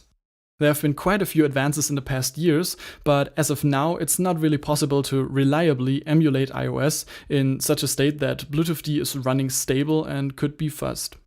And this is why in-process fuzzing on a live system is actually one of the better options for fuzzing Bluetooth protocols on iOS. So let's have a look at the Bluetooth ACL protocol handler. As mentioned before, ACL can be considered the lowest protocol layer that the Bluetooth chip sends to the host operating system. Strictly speaking, it's a bit more complex than that, but for this tutorial, this definition is fine. And by the way, the functions and parameters that I'm going to show now are not the function's actual names. Bluetooth D only contains very few symbols. During reverse engineering, we try to give the functions meaningful names. Sometimes strings inside the functions also gave away the name, but in other cases we just try to choose something that makes sense. So the ACL reception handler function looks similar to the examples we had before. However, there's a new parameter, a handle. This is a common value for Bluetooth. It's comparable to a file descriptor. Both Bluetooth D as well as the Bluetooth chip use the handle to reference a Bluetooth connection. The other two parameters are the same as in our examples, a pointer to a buffer and its length. But before we can fuzz this function, we need such a connection or handle. One option would be to connect a real device to the target iPhone and just reuse its handle. However, with such a setup, we quickly run into an issue. As soon as Bluetooth D receives a number of invalid protocol messages, it closes the connection. Sometimes disconnects happen after only about 5 to 6 invalid messages. That would require a lot of reconnects and a lot of wasted time. And this is where Frida is extremely helpful. We can not only use it to create fake or virtual connections, we can also prevent that connection from being disconnected. After quite some reverse engineering efforts, we found a function that prepares and sets up a Bluetooth connection inside Bluetooth D, as well as a few functions that cause the connection to be disconnected. So in short, we can use this function here called createConnection. It requires a Bluetooth address, so a 6-byte character array, as well as a second parameter. This seems to be some kind of state. I'm not exactly sure what it represents, but while intercepting this function during the creation of real physical connections, you can observe that the second parameter almost always is set to 1. So we can just set the value to 1 and move on. The function basically creates a connection inside Bluetooth D and prepares any necessary data structures. This process only applies to classic Bluetooth connections. Setting up fake Bluetooth low energy connections requires a little bit more work. Therefore, we will concentrate on classic Bluetooth connections here. After a connection is created and the connection structure is returned, we can set its handle value. Inside the structure, it's stored in the first 2 bytes. Once that value is set, we can call the reception handler with the handle value we just set. Bluetooth D will look up its connections by the handle and process the supplied data. And in short, this looks as follows. First, we need to get the address of the create connection function. In this case, we can't use Frida to resolve the symbol, as there is no symbol. We need to determine the address manually. And for Bluetooth D, the toothpicker repository has a collection of symbols for various Bluetooth D versions. The symbols object is basically a map that maps between function names and their addresses. We also need to add to the address the base address of where Bluetooth D is mapped. Then we can create a native function object again. Now we need to write a random Bluetooth address to memory. The value doesn't really matter here. I'm using the address of a Bluetooth headset I no longer own. With this address, we can call the create connection function and set up the virtual connection. Afterwards, we just have to set the handle value by writing a short at the beginning of the structure. Here, the handle is set to hex 11. In practice, a virtual connection creation requires a few more things, but these are the major points. Toothpicker basically contains a function that does all that for you and that you can call from Frida. As I've mentioned before, we also need to patch a few functions so that the virtual connection is more stable. This mostly concerns functions that forcefully disconnect Bluetooth connections, but also a few of the functions that involve Bluetooth D to Bluetooth chip communication. While the create connection function fortunately does not cause any direct issues with a Bluetooth chip, it might sometimes send and receive unexpected data, which, as I've said before, could cause either the chip or Bluetooth D to restart. And here are 2 examples of functions that are overwritten or patched to improve stability and prevent the fake connection from being closed. The first one is pretty self-explanatory. It's a function that force disconnects a connection handle. We can use interceptor's replace function to fully replace the function's implementation and overwrite it with an arbitrary JavaScript function. Here we just return 1 and do nothing else, thereby preventing a forceful disconnection. There's also another more complex example. This is just to show that the patches can contain more logic than just removing an implementation. We have a function, start security policy enforcement, that can be set as a timeout callback.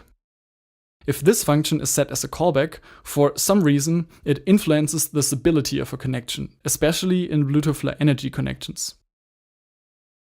In this case, we hook the timeout register function and prevent the start security policy enforcement function from being registered as a timeout callback. For all other cases, we just call the original implementation of the register timeout function.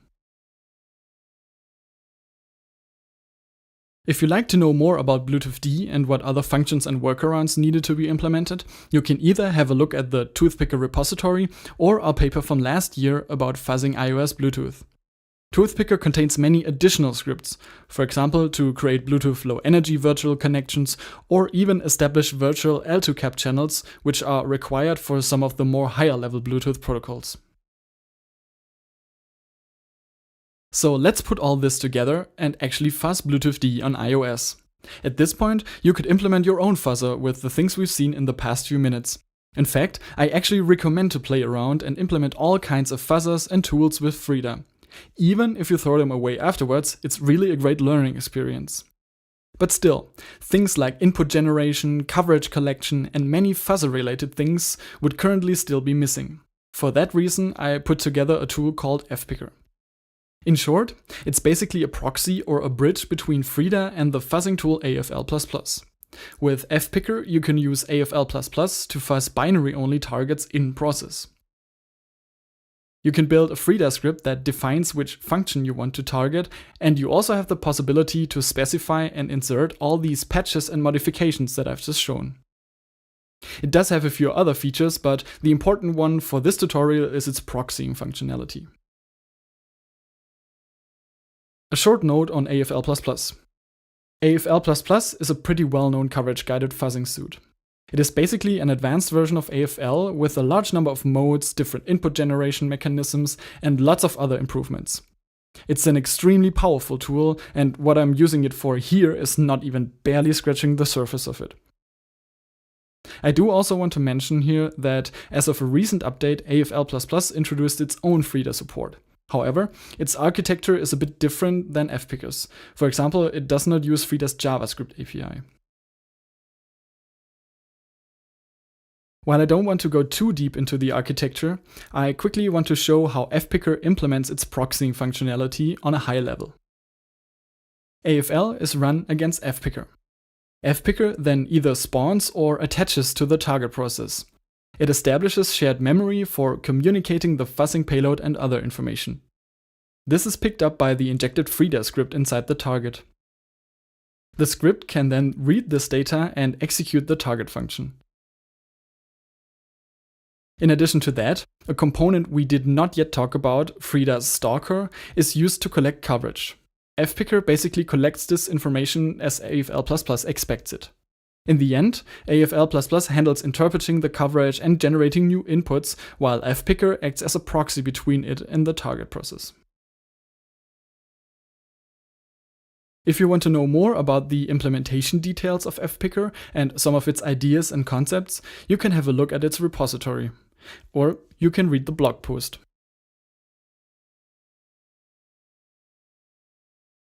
Now let's have a look at how we could fuzz our previous protocol handler example using FPicker. As mentioned before, we need to create a Frida script to specify what function we want to fuzz and how we want to fuzz it. First, we need to import FPicker's fuzzer class. Then we need to subclass this fuzzer to create our own. We then need to call the constructor and supply the target's module name. In most cases, this will be the target's binary name, as well as the target function's address and its native function representation. We would have the option to specify a prepare function that is called right before fuzzing starts. It's not needed here, but you will soon see how it can be useful. The last thing is the fuzz function. It receives two arguments: a pointer to a buffer containing the fuzzing payload, as well as a length parameter that specifies how long the payload is. Depending on the target, you can then call the target function. Here, we just pass these two arguments as our target function needs exactly a pointer and the length.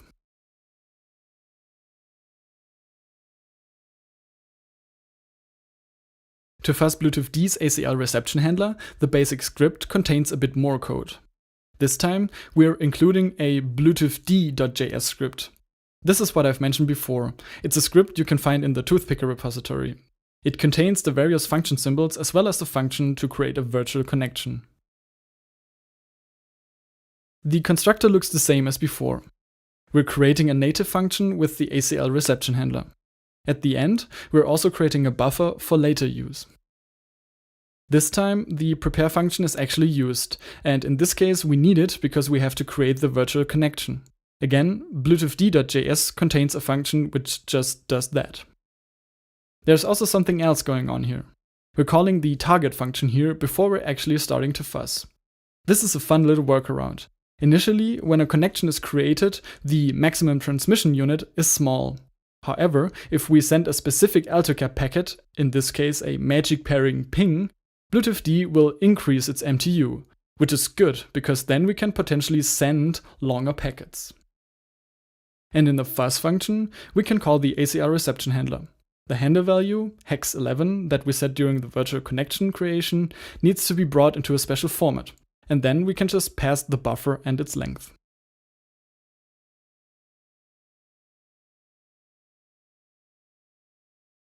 Now that we have the fuzzer script written, we need to compile it. Basically, this just combines the fuzzing script and all the requirements into one file. Of course, you also need AFL++ and FPicker compiled for your target system. But this should be straightforward in most cases. FPicker only depends on Frida's core library. So for iOS, you need to download the iOS ARM library and cross-compile both AFL++ and FPicker for iOS. The FPicker repository contains instructions on how to do that. Now we can run AFL++ against FPicker, which we then instruct to attach to the BluetoothD process, and we're loading the harness script that we've just created. A quick note on the input folder here. It contains a collection of initial protocol messages, the corpus. This was also collected using Frida. What you can do is use the initial script that I've shown, the logging script, to collect input messages. Simply put, you can start logging and storing incoming data while you connect to a physical device and use it to generate lots of traffic. Let's run AFL++ and fpicker against Bluetooth D on iOS. On the left, you can see a shell on the target iPhone. And on the right, we're observing the device's logs and are grabbing for Bluetooth D. Once I'm starting AFL++ here, you can see Bluetooth D's logging output. As the fuzzing script is a simplified, non-optimized version, we can see a large number of invalid protocol message logs. But you can see that the fuzzer is generating a lot of traffic.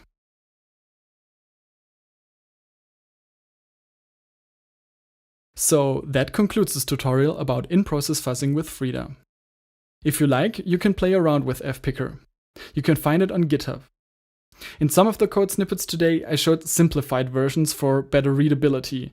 Inside the repository, you'll find a full example of a fuzzing script to fuzz Bluetooth D. I also prepared a small toy example that has similar properties to Bluetooth D. You also have to create a virtual connection of some kind, and you need to patch disconnect functions. You can use this to play around with fpicker without having to deal with iOS. If you have any questions or ideas, feel free to contact me via either mail or Twitter. Thanks for listening.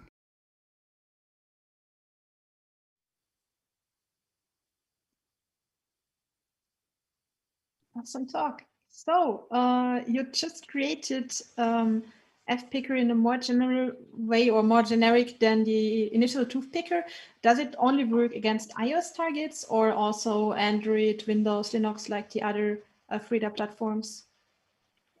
It should work on every target. So there were some issues with Android, I think. Some people created issues on the GitHub repository, and I think these issues were resolved, but no one ever created a pull request. So I'm not completely sure if it works. Potentially it should work. So I tested it on Linux and macOS and iOS, and there it works. So the issue was with shared memory, and this probably could be something with Android, but will probably not work on Windows like that. I'm not really sure. But I mean, that's already like 3 platforms. That's not too bad. Yeah. Yeah. So how about non-Bluetooth targets? What have you fuzzed so far? Is there anything you can already tell about? Not really. Mostly small things like. So what one of the initial purposes was for targets at work. So actually for maybe pen testing situations where you don't have a lot of time, but maybe have some binaries lying around and you just want to fuzz this as quickly or as efficiently as possible. But unfortunately, I think I only ever ran it against one target, and this only produced a crash that was not really exploitable. But now that it's working more stable, I hope to be able to use it more in the future. How performant is it? So how many fuzz cases can it produce? Yeah, that really depends on the target. So if you take the example Bluetooth on iOS, it's about 300 fuzz cases per second. But that's on an iPhone 7, which is a bit older. Bluetooth D itself is complex and everything takes a while. I also had like 5,000 to 6,000 executions per second on MacBook Pro on smaller targets. So yeah, I think it's difficult to say, but I think that's fine because it's not really the goal of fpicker. If you put JavaScript runtime injected into some process, then of course performance will sometimes drop. Yeah, but I mean, a few hundred or a few thousand fuzz cases already sounds pretty good for something that works with JavaScript, collects coverage in process, and I mean, not too bad. It's better than over-the-air fuzzing, of course. Definitely. And you get coverage, so it's faster and also has more features. So how reliable is this coverage thing actually? So when you fuzz a protocol, is it good? Is it bad? Yeah, so I think in general it works pretty well. Sometimes, so I think there is still a Frida bug that Stalker doesn't reliably work on the iPhone 8. So for some reason there's an issue there. But in general, the Stalker works really well, and so coverage, technically collecting coverage is pretty good. But yeah, for protocols in general, sometimes it's sometimes coverage is a general problem and protocol fuzzing if you consider the state of a protocol. So sometimes if you maybe when you're parsing a file and you're parsing the file twice, then in general the program does the same thing twice. But if you send a protocol message twice, then maybe the receiving side will do something else when it receives the same message a second time. So sometimes code coverage as a coverage mechanism is not perfect for protocols. But yeah, I think in-process fuzzing anyways kind of destroys a bit of the program's integrity because it changes things inside the program. So I think that's a fine thing, and I think you can accept it at that point. Mm-hmm.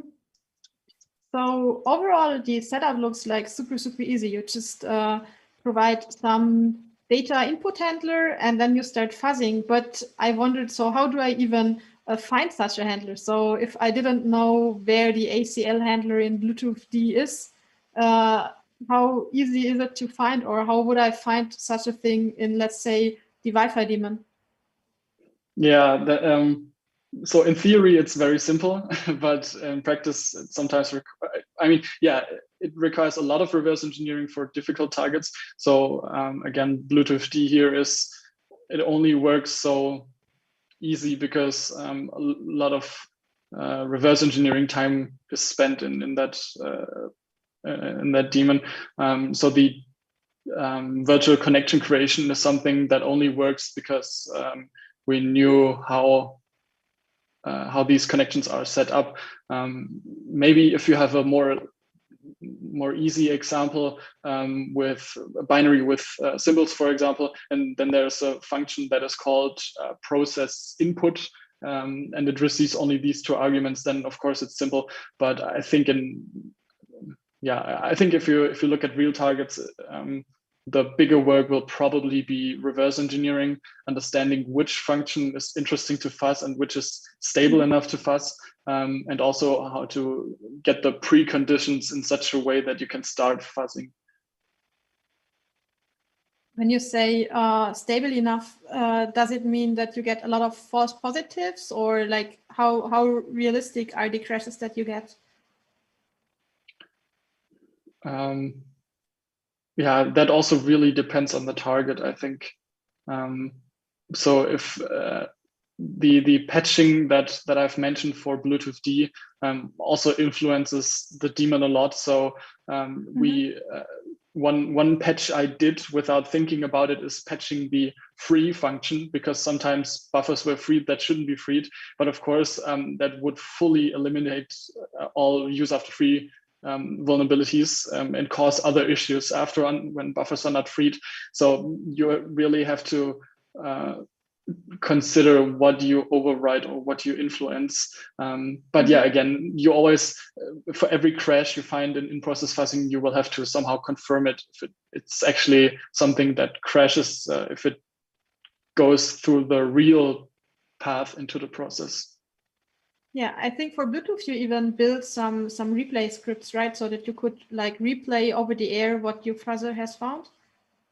Yeah, and I think that's something really useful. And I don't remember exact numbers, but when I first did this in process fuzzing, then a lot of crashes were false positives. Sometimes they only occur because of the manipulations and because maybe Frida does something inside the process, and only because of that the reception handler will crash. So yeah, that happens.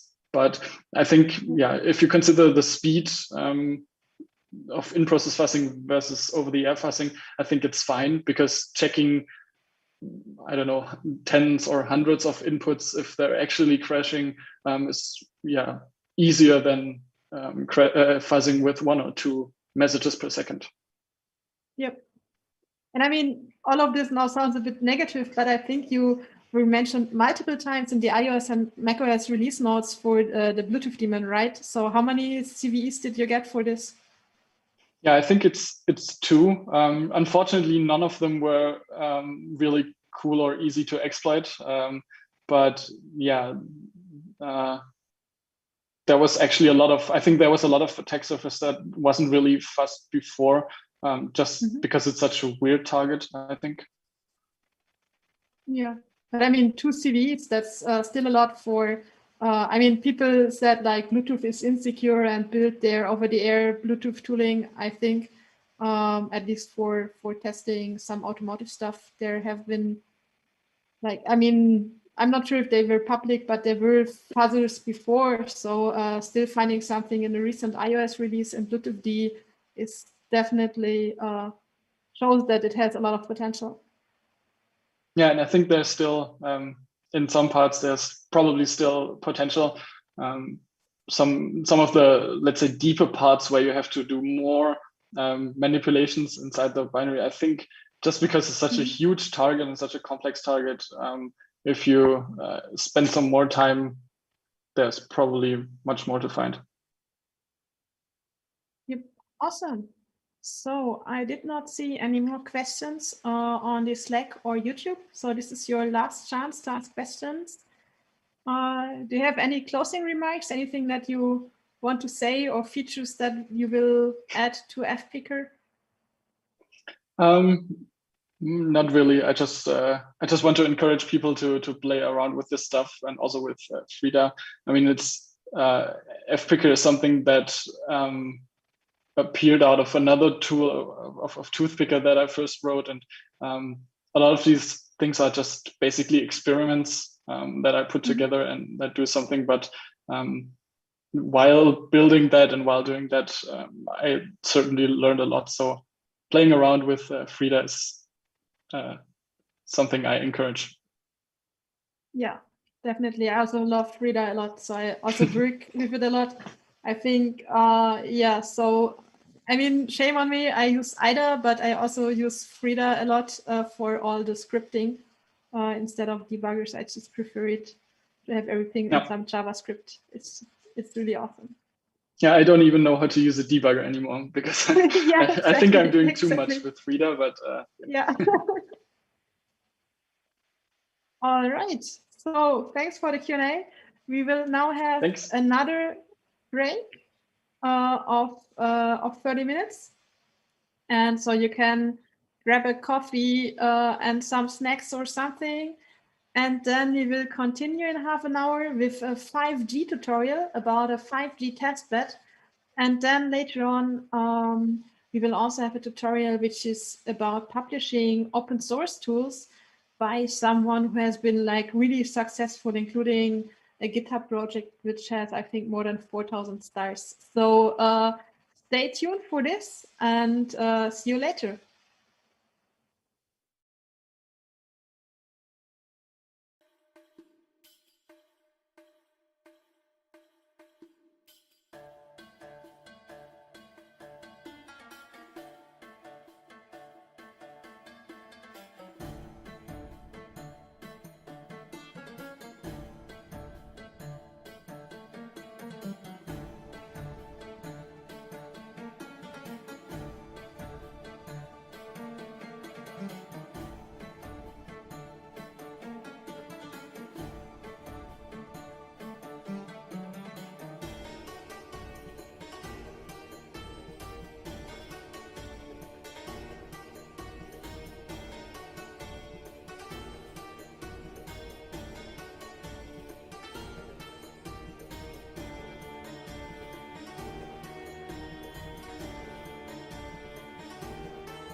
All right, so the next tutorial is going to start in a few seconds.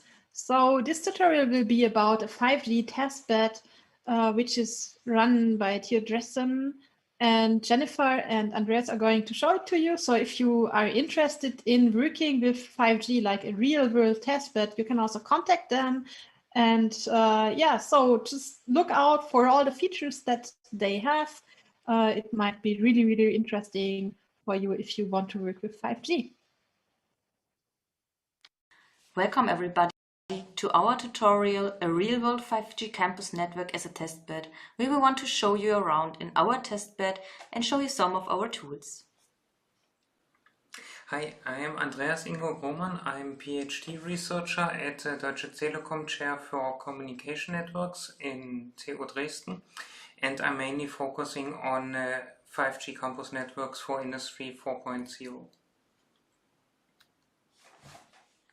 And I'm Jennifer Gabriel.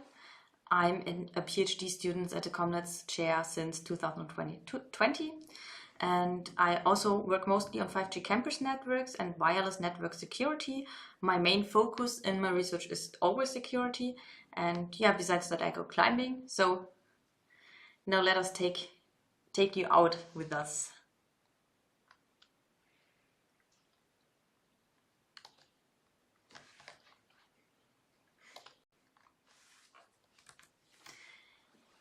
We currently have a 5G campus network as a research network in place in Dresden. And what we mainly do with that is doing research in the fields of roboting in industries. This is very important and interesting to us because robots in industry need to be very reliable, or the network for them needs to be very reliable. We have to have ultra low latency and also high throughput. In addition to that, in industry, we also have high requirements in terms of security, talking confidentiality, integrity and availability, but also resilience against any disturbances in the network is very, very important in that field. Here we have some pictures of so-called HEVs that are working in a car fabric in Germany, and these ones are actually steered using a 5G campus network.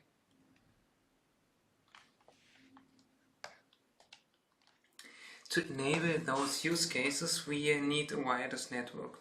Common option for this is Wi-Fi, 4G and 5G network. Especially Wi-Fi 6 in the current days. Exactly. So Wi-Fi 6 enables low latency, sufficient throughput. It can be really autark, like you host it yourself as your Wi-Fi router at home, but it doesn't scale good. So it works fine for 1 or 2 devices, but not for 100 robots like you have in a common factory. Using 4G network can provide the throughput we may need and scales a bit better. Is also reliable, but it's hard to host it yourself, and it's mainly made for being hosted by a telecommunication provider. 5G campus networks solve all these problems. We achieve really low latency, high throughput. It scales quite well through virtualization. You can host it yourself easily, as we presented in the next few minutes.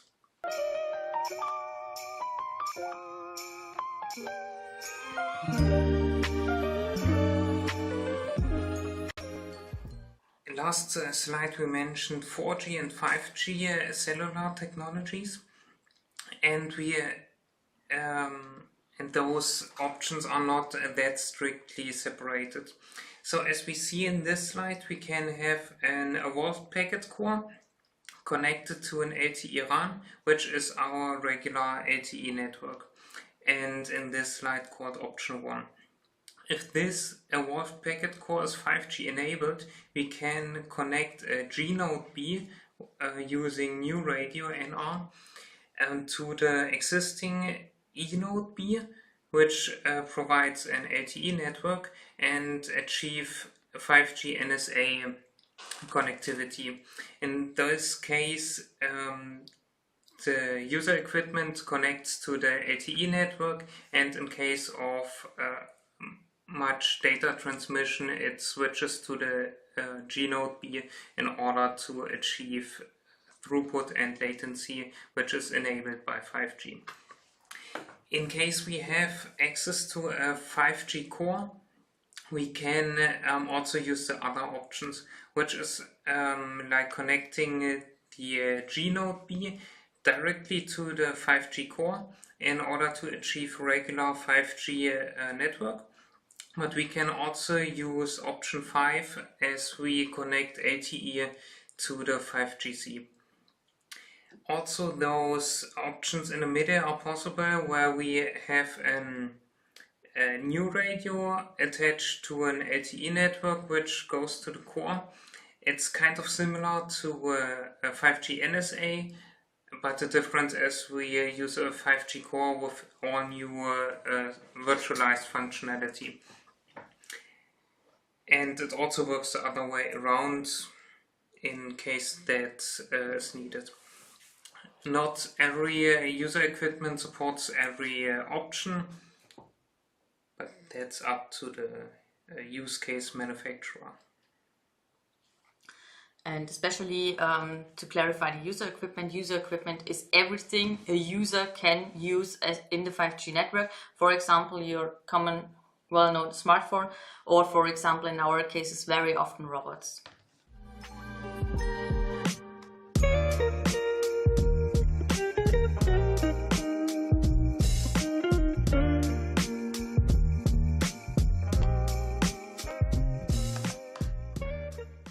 So this video shows our containers.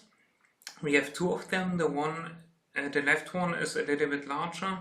Half of the size is filled by the power supply, air conditioning and the actual rack. The other half is empty and can be used to demonstrate some use cases, like a demonstrator which fulfills something. The right one does not have this demonstration space and is only the container containing a rack with our base station. And now we will take you with us in our right container to show you our rack and all our other hardware in there.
So now we see our base station in detail.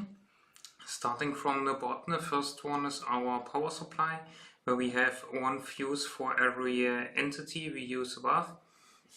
The next one is a regular general purpose server, which can run edge cloud services provided by the user. The next is nearly the same setup again, but this time used as core for our base station. The next is a little bit smaller. It's our 4G baseband. Yep, and it is followed by the indoor radio unit, which is used for 5G radio for those radio dots.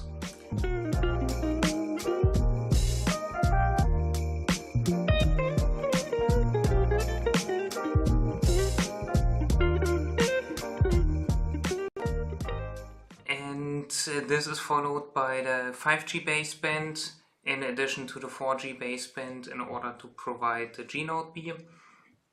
On top we see our router, which connects every device we see in the stack, and the gray one, which is actually on top, is just for connecting with the Ericsson support.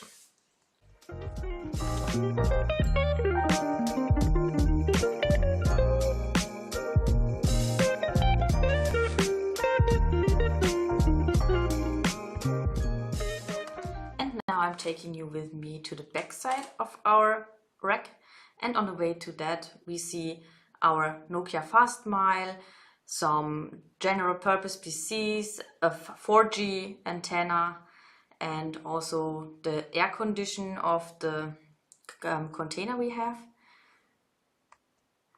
And we need all the stuff for doing measurements in the network to find out about the performance under different circumstances. In addition to the devices we saw from the front side in the rack, we see on the back side the remote radio units. Those are not in the rack as they are typically next to the antenna. In our case, they are on the back side of the rack because the antennas are directly on top of the container. We see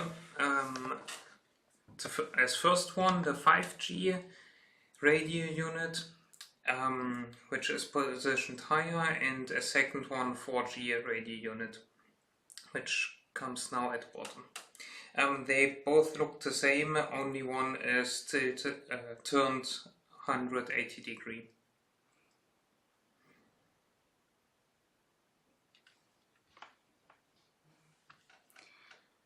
Now we are leaving our container and go outside of it and have a look on the ceiling of the container. On our container, the ceiling holds our antennas. There are two of them, one large antenna, this is our 4G antenna, and a smaller one, this is our 5G antenna. Those antennas, you may have seen them around because they look like every antenna, nothing special. This is the antennas you will find on every building that is serving cellular networks.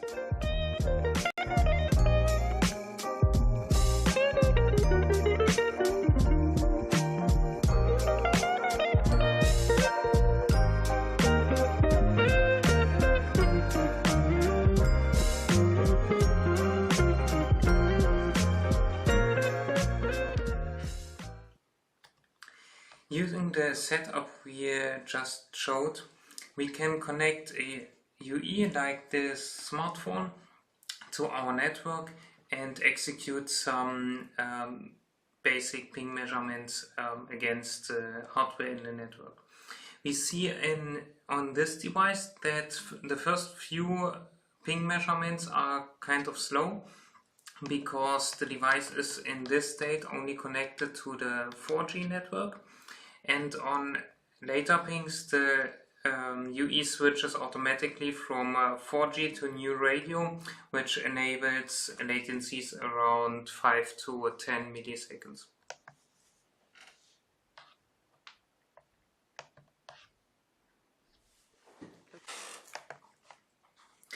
In this video we see a measurement comparable to the one we just saw of the handy with the smartphone.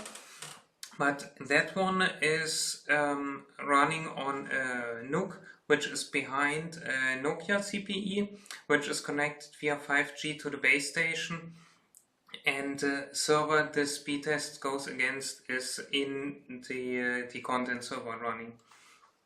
We see we have slightly worse values than in the previous approach because of those multiple devices, and we also have a USB 2 Ethernet connector which limits the possible download speed.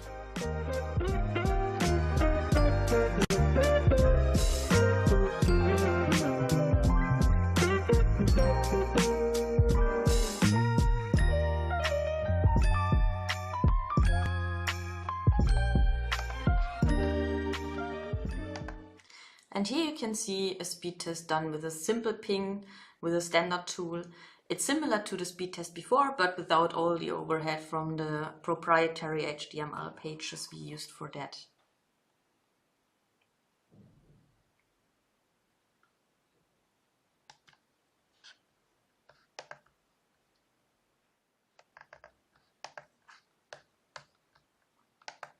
And here we have the web interface of our Nokia FastMy 5G gateway. This is a so-called UE and so-called user equipment, and it looks pretty funny. It looks like a small waste bin, the ones you have on the table sometimes in restaurants. And what you can see in this interface is on the first page you've seen the WAN IP. Here you can see the signal strength, and it's in the end, it's more or less just like a control panel to see how much throughput and latency we can achieve with this UE. Genau.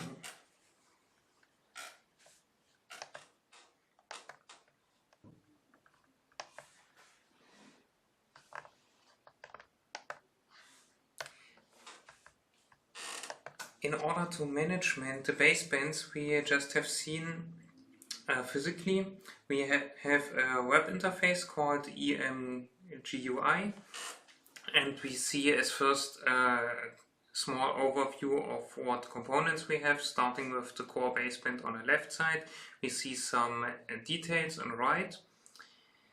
We can also specify some configuration on the links between. In the middle we see the remote radio unit, can configure stuff on that one, and on the right side the antenna. In this overview we can see the options in more detail, like changing the ENDC, the dual connectivity, or cell IDs or frequencies or whatever we want. It's a quite it's nice to see in this overview how we can change these options, and it's easy to achieve this.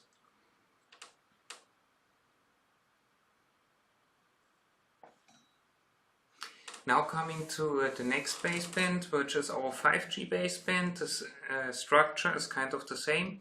We see on the left side baseband, and on the right 2 radio units, as 2 are connected to this baseband. The top one is the indoor radio unit, where we can connect radio dots to. In our case only the first one is connected, but we have licenses to connect all of them. The lower one is the remote radio unit with the connected antenna. In our case we have from 8 possible antenna ports only 4 connected, as we used a smaller antenna than planned. And you see the other 4 are locked. Locked means kind of disabled. We can also lock the baseband functionality as shown now in order to disable it. And this is as for the 4G version, just the view to see options in more details and change every attribute.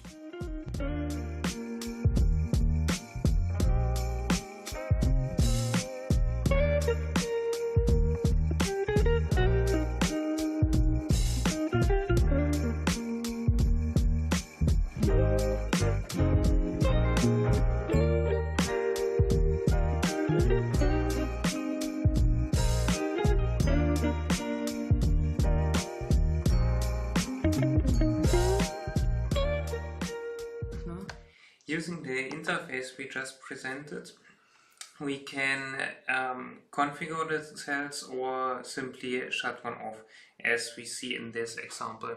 So we're going to the web interface, lock the cell, and we see immediately the ping times go up.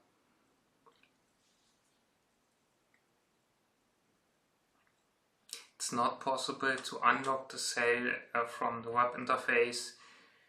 I don't know the official way. Maybe you need to contact support. In order to make more serious measurements than just using pin, ping. We used a packet generator called Moongen. It's available on GitHub. It is configured by using Lua scripts, and we see this script is made for downstream measurements.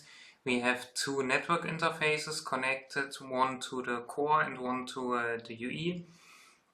The one connected to the core is using the 10 gigabit link connected, and the other one slower.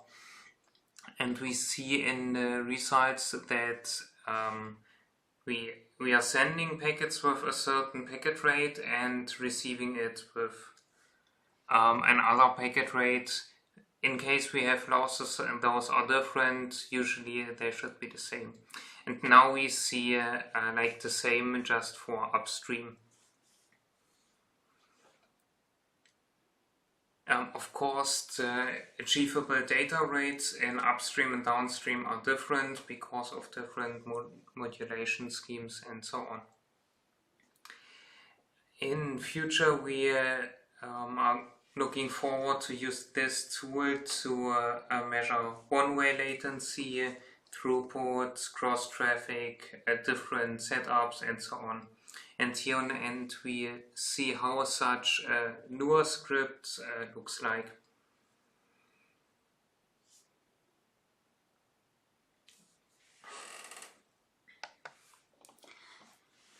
Our current research interest, especially in regard to security, is network slicing and jamming resilience. But if you have other research interests and you want to reach out to us because you don't have a real infrastructure to test it, please feel free to contact us. We are very happy if we have other people, if we can support other people doing great research with in such an environment. And we also have non-security related research ongoing that mostly comes down to more efficiency, more reliability, better throughput, ultra low latency stuff like this. If you have any regards in this case, it's also possible to contact us, and maybe we can find a time slot where you can use the infrastructure yourself, or you can tell us what we can do for you so that we can do some research together. Thank you. Hey, welcome back, guys. Thank you for listening to our tutorial, and see you soon in the live Q&A session.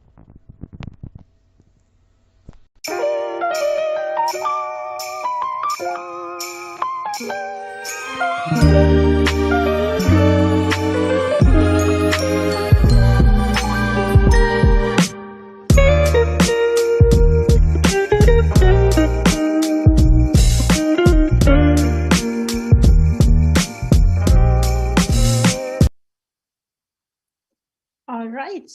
So thanks for both of you to join the Q&A session. So it's a 5G testbed, but 5G is rather new. Since when do you have this testbed? Did you start with 5G or do you have it since 4G? We officially bought it in the beginning of 2019. So it was delivered in April. Awesome. So that was when 5G was still pretty new and in testing, right? Did anything change since then? So is it the same 5G? Or so is it the same 5G or is it another 5G? So did things change in 5G since 2019? They did, but the problem is the Ericsson licensing system. So we got a state which we bought in Q1 2019 and no updates and so on are delivered.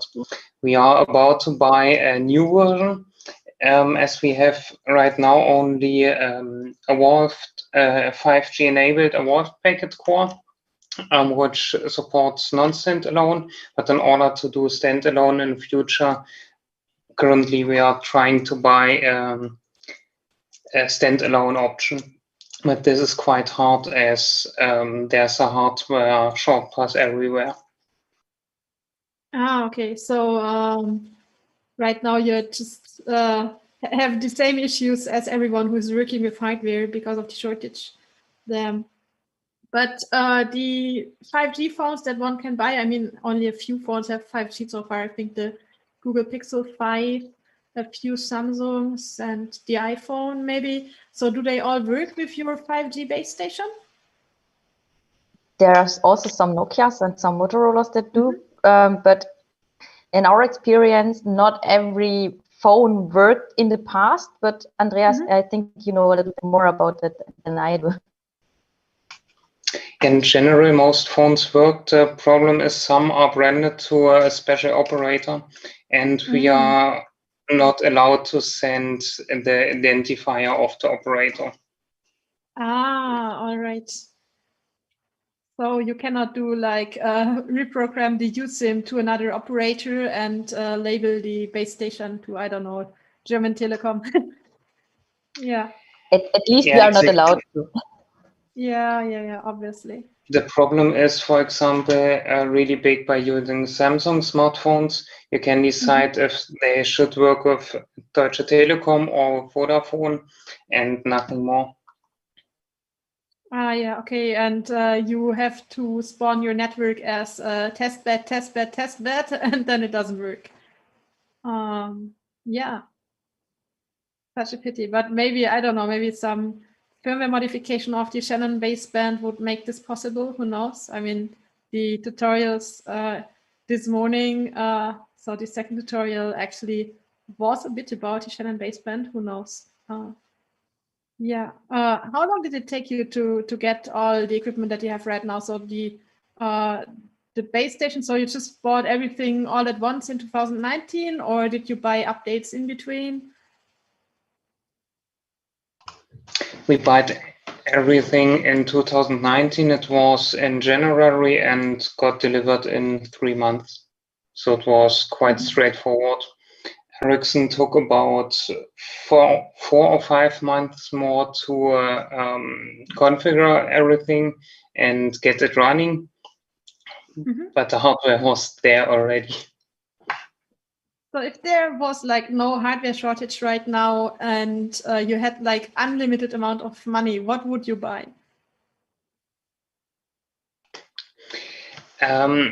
I think the best option right now would be hardware from Huawei, as they are about 2 years in the future compared to Ericsson. But due to political difficulties, we are not allowed to buy this right now. We are working on something, but it's not here right now. And I also hope they can deliver. Yeah. I mean, but so political issues is this whole thing with that China shouldn't run parts of the core network, or okay, yeah. And in our case, it's we get a lot of funding from the government, and so we have to be a little bit cautious what we are doing. And if we do something with Huawei, we have to tell them why we are doing it, or at least do it not from their money. That's the other option. And yeah, for my personal dream would be a Huawei machine that's running network slicing out of the box, so that I can dissect it a little. That would be my dream, but I'm waiting for it. I'm pretty sure I'm getting my hands on it. I mean, maybe you can sell it as security testing, right? I mean, they told that the BSI and everyone else should test the Huawei stuff to prove that it's like not having any backdoors. So yes, we are working together with the BSI on that, and they got the hardware from Huawei, and they have the new site in close to Dresden, one small city away.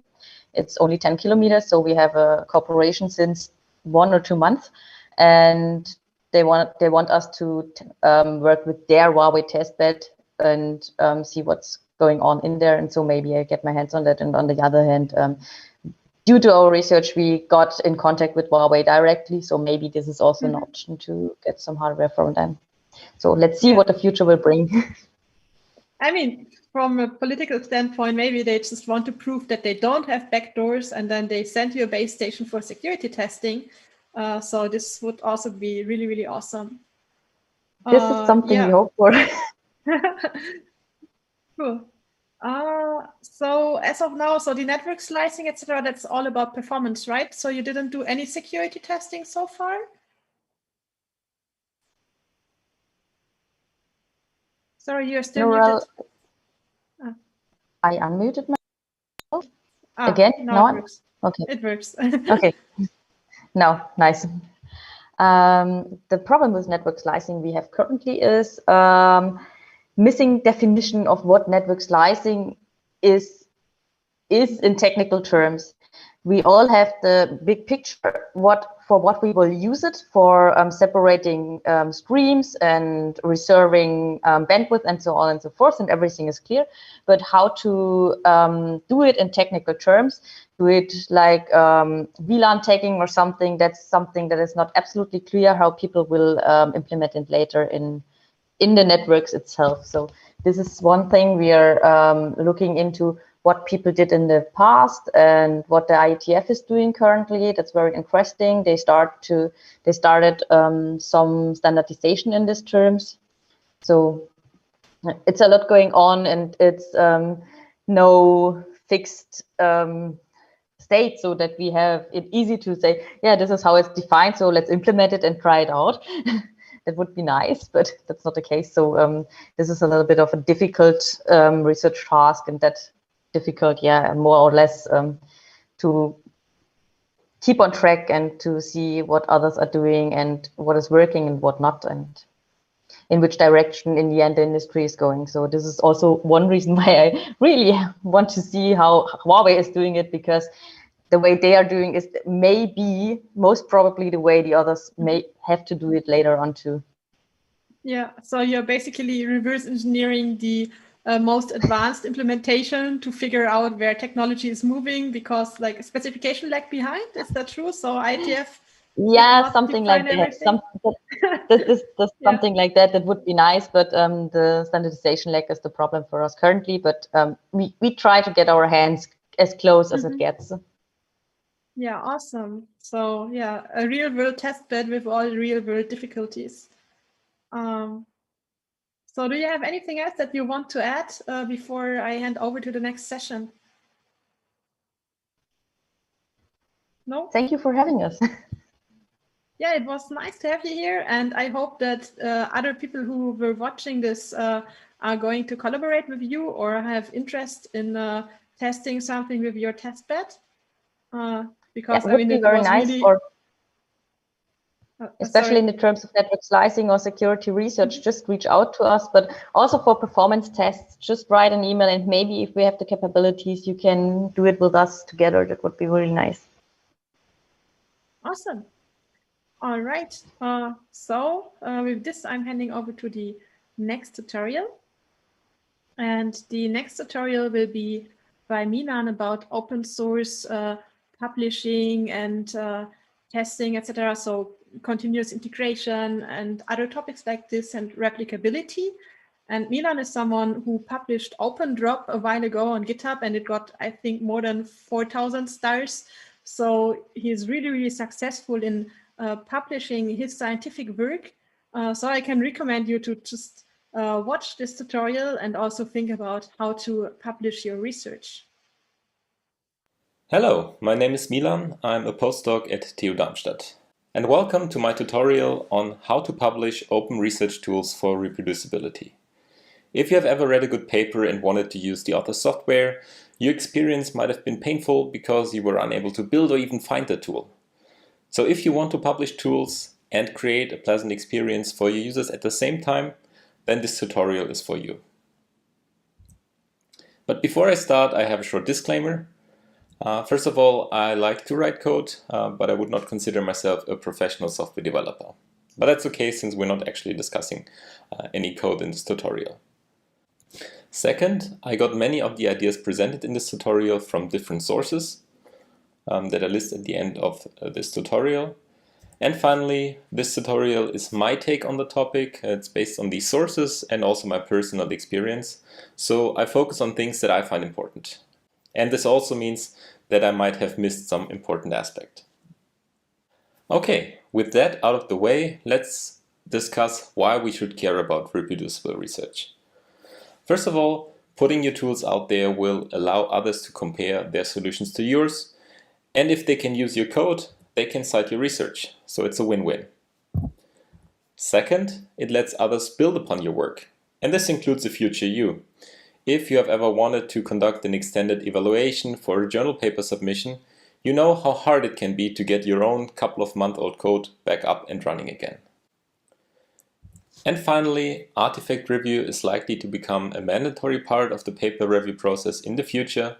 Some venues already officially incentivize publishing artifacts, for example by handing out virtual badges, and I found that reviewers always like it a lot if you publish your artifacts. So if you conduct practical research, put your tools out there. It will definitely increase your chances of being accepted at a top conference. Alright. For several reasons, the approach mentioned on the slide is not ideal. So let's talk about what I think are very important ingredients for publishing tools on an open source platform. In this tutorial, you will hear why you really should use a version control system if you are not already using one. We will also discuss more mundane things like how to structure the project directory. Then we will sort of travel back in time and visit the ancient make tool. And finally, you will learn why continuous integration and delivery is not only useful for professional software development, but can increase the quality of your artifacts tremendously. One of my goals with this tutorial is to also give actionable advice, so I will use a personal research project as a running example. The project is called OpenDrop, and it is an Apple AirDrop re-implementation written in Python that we published as part of a security analysis conducted in a Usenix security paper from 2019. Alright, let's go to the first ingredient. This is not supposed to be a general guide to version control systems, but Git is the de facto standard for source code management, and I personally believe that understanding it is essential to conduct any meaningful practical research, be it developing software or even writing papers in LaTeX. Now, how does versioning help? First of all, during development, it will let you try out new things without fear, because if you commit early and often, you can always go back to earlier versions if things start to break. Second, you can cite precise snapshots in your papers, or you could even get a digital object identifier, for example from the Zenodo platform. But it does not only allow you to cite precise snapshots, other projects can import a specific version of your tool by specifying a commit hash. And finally, versioning helps you to easily track changes between different versions of the software. So for example, if you published your tool as part of a conference paper, then continued to work on the tool and conducted an extended version for a journal paper, it allows you to debug the differences in the results between the two versions of the tool. Okay, let's talk about the second ingredient that I find important, and that is the project directory. The reason why I find this rather important is that the project directory is the first thing that a reviewer or user is going to see when they try to use your project. So it should be all about making a good first impression and to make sure that things are easy to find. In my opinion, the most important file is the README that should provide a short description of your project and should give enough context so that people understand when and how to use it. And ideally, you should also put a reference to your publication in there so people can cite you should they decide to use your tool. The second file should be a license. So you decided to make your project open source, so please make clear the terms under which others can use it. And then there's the meat of your repository. That should be the source code or the folder containing the source code. And here it depends a bit on the language that you're using. So for example, this project is written in Python, and here the convention is to use a top-level directory with the name of the project itself. Other languages might have different conventions. You also should have a gitignore file in your repository where you can specify which files to not include in the repository, and that could be some binary blobs, compiled versions of your program. There are other means to distribute them. And this is one way of doing so. So you can define a CI/CD automation pipeline that will also be part of your repository and that we will cover later in this tutorial. And finally, what I personally like a lot is to include a makefile in the repository that acts as the main interface to the project. So this is a place where you can define targets to prepare the environment, to build the tool, to run experiments, and so on and so forth. And this is what we're going to focus on next. So let's say you found some tool that you wanted to use, and there's a README included in the repository, and the README states the following. So to use our project, you will need to download the sources of a certain dependency and then build and install it, following the process lined out in this particular blog post. If you're lucky and that blog post is still online, you may proceed. So next you will have to adapt some variables in the source code to match your specific system configuration. The authors also warn you that if you don't set them correctly, the tool might grill your CPU. So the solution is to just buy a bunch and then use trial and error to figure out the working config. So if you have not already had enough, the authors tell you to download a custom pre-built toolchain to build a project, and they promise you that it won't turn your machine into an Ethereum mining bot. Great! So let's have a look at an alternative project that you found. So there's another project that you wanted to use, and in the README it simply says to build a project, check out the repository and run make. So which one do you like more? Of course, this is a rhetorical question. Intuitively you will favor version 2, but why exactly? Well, for one, there's less to read, which means that you need to invest less time, and since you have a paper deadline next week, this is more than welcome. Also, you actually just want to get the project up and running and not have to care about any of the implementation details at this moment. Second, the instructions are very simple, and since they are simple, it's much harder to make a mistake. With the longer instructions on the first project, you might forget to install some dependency, and then during the build phase you will get an error, so you will have to go back and reread the instructions, and this will all cost you a lot of time. Thirdly, and I think this is actually the biggest advantage, is that your build instructions will become testable. What does that mean? So when writing the instructions in a README, you might actually enter a typo which will go unnoticed, and then other people will copy-paste the instructions and be annoyed.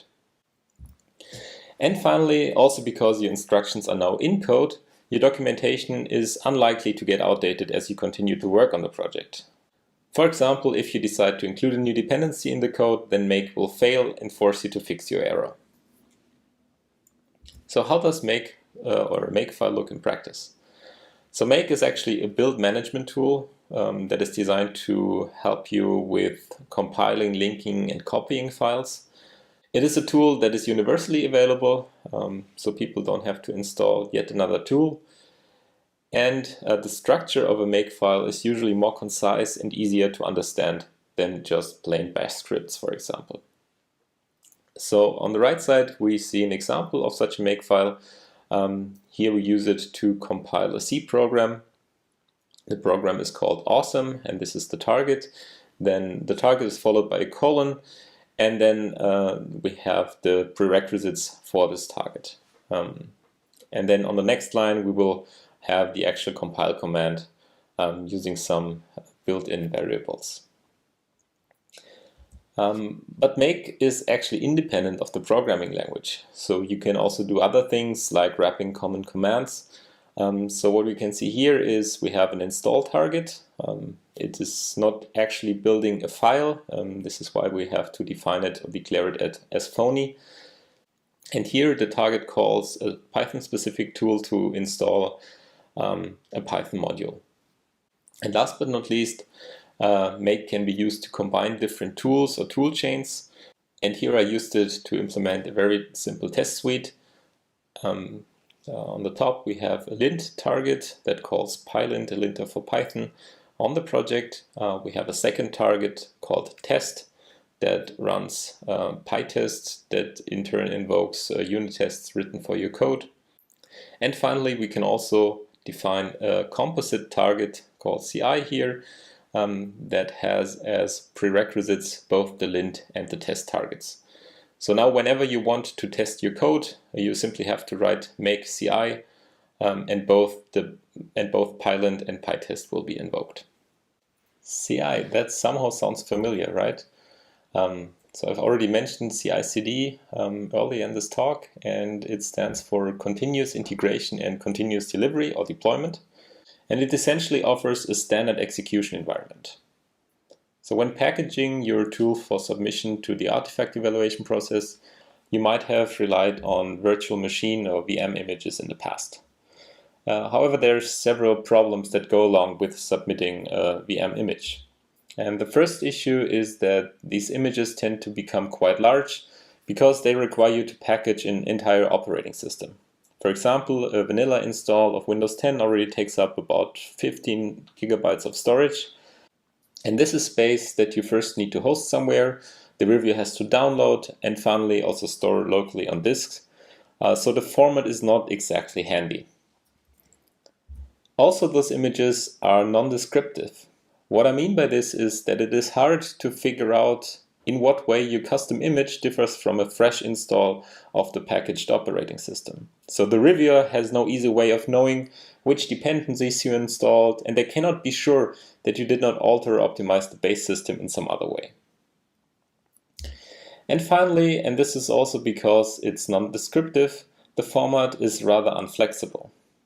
So what this means is you cannot simply extract the tool and deploy it in a different environment.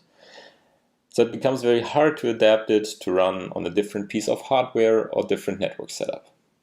On the other hand, I think that continuous integration systems can improve the situation a lot in these respects.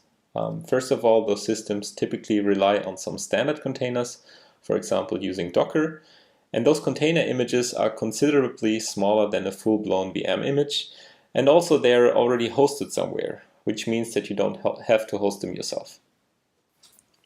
Secondly, a CI system forces you to make changes to these standard images explicit. These changes are usually implemented as part of some script, which can be used to install dependencies and so on and so forth. So it becomes very easy to see what requirements your tool has on the environment. And last but not least, because you define the CI environment in a dedicated file, your code and the environment description live together in the same repository. In total, what a CI/CD system allows you to implement is a programmatic proof that your tool works in a neutral environment.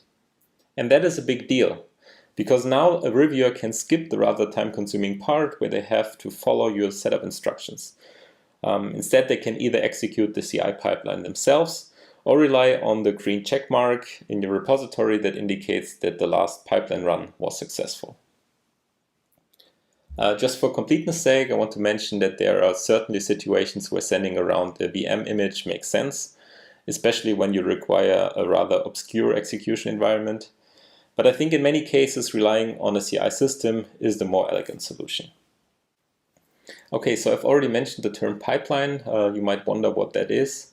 On GitHub, they're also called actions. And a CI pipeline usually consists of different stages or jobs that you can run either in parallel or one after the other. What you can see here is a rather typical pipeline design. It consists of a build, a test, and a publish stage. And the build stage can be used to prepare the environment, for example, to install dependencies, then running the build script, and we can actually repurpose our makefile here. And it is even possible to do this on different platforms at the same time. For example, GitHub offers Windows, Linux-based, and macOS execution environments, so this is very handy. During the test stage, you could conduct generic checks, such as running a code formatter or linter, run your unit test suite, and even run your tool on some test data. And finally, the publish stage could be used to upload a release to a language-specific repository, such as PyPy for Python or Crates.io for Rust-based projects. Or you could even get a citable digital object identifier by using an integration with the Zenodo platform. So what do such GitHub actions look like in practice? I've prepared two working examples. The first one implements a test stage. It consists of a name and also defines a trigger. In this case, we want to run the stage whenever we push some new code to the remote repository and when somebody creates a pull request. Then we can define the execution environment. In this case, we rely on an Ubuntu base image and indicate that we want to run this on different Python versions in parallel.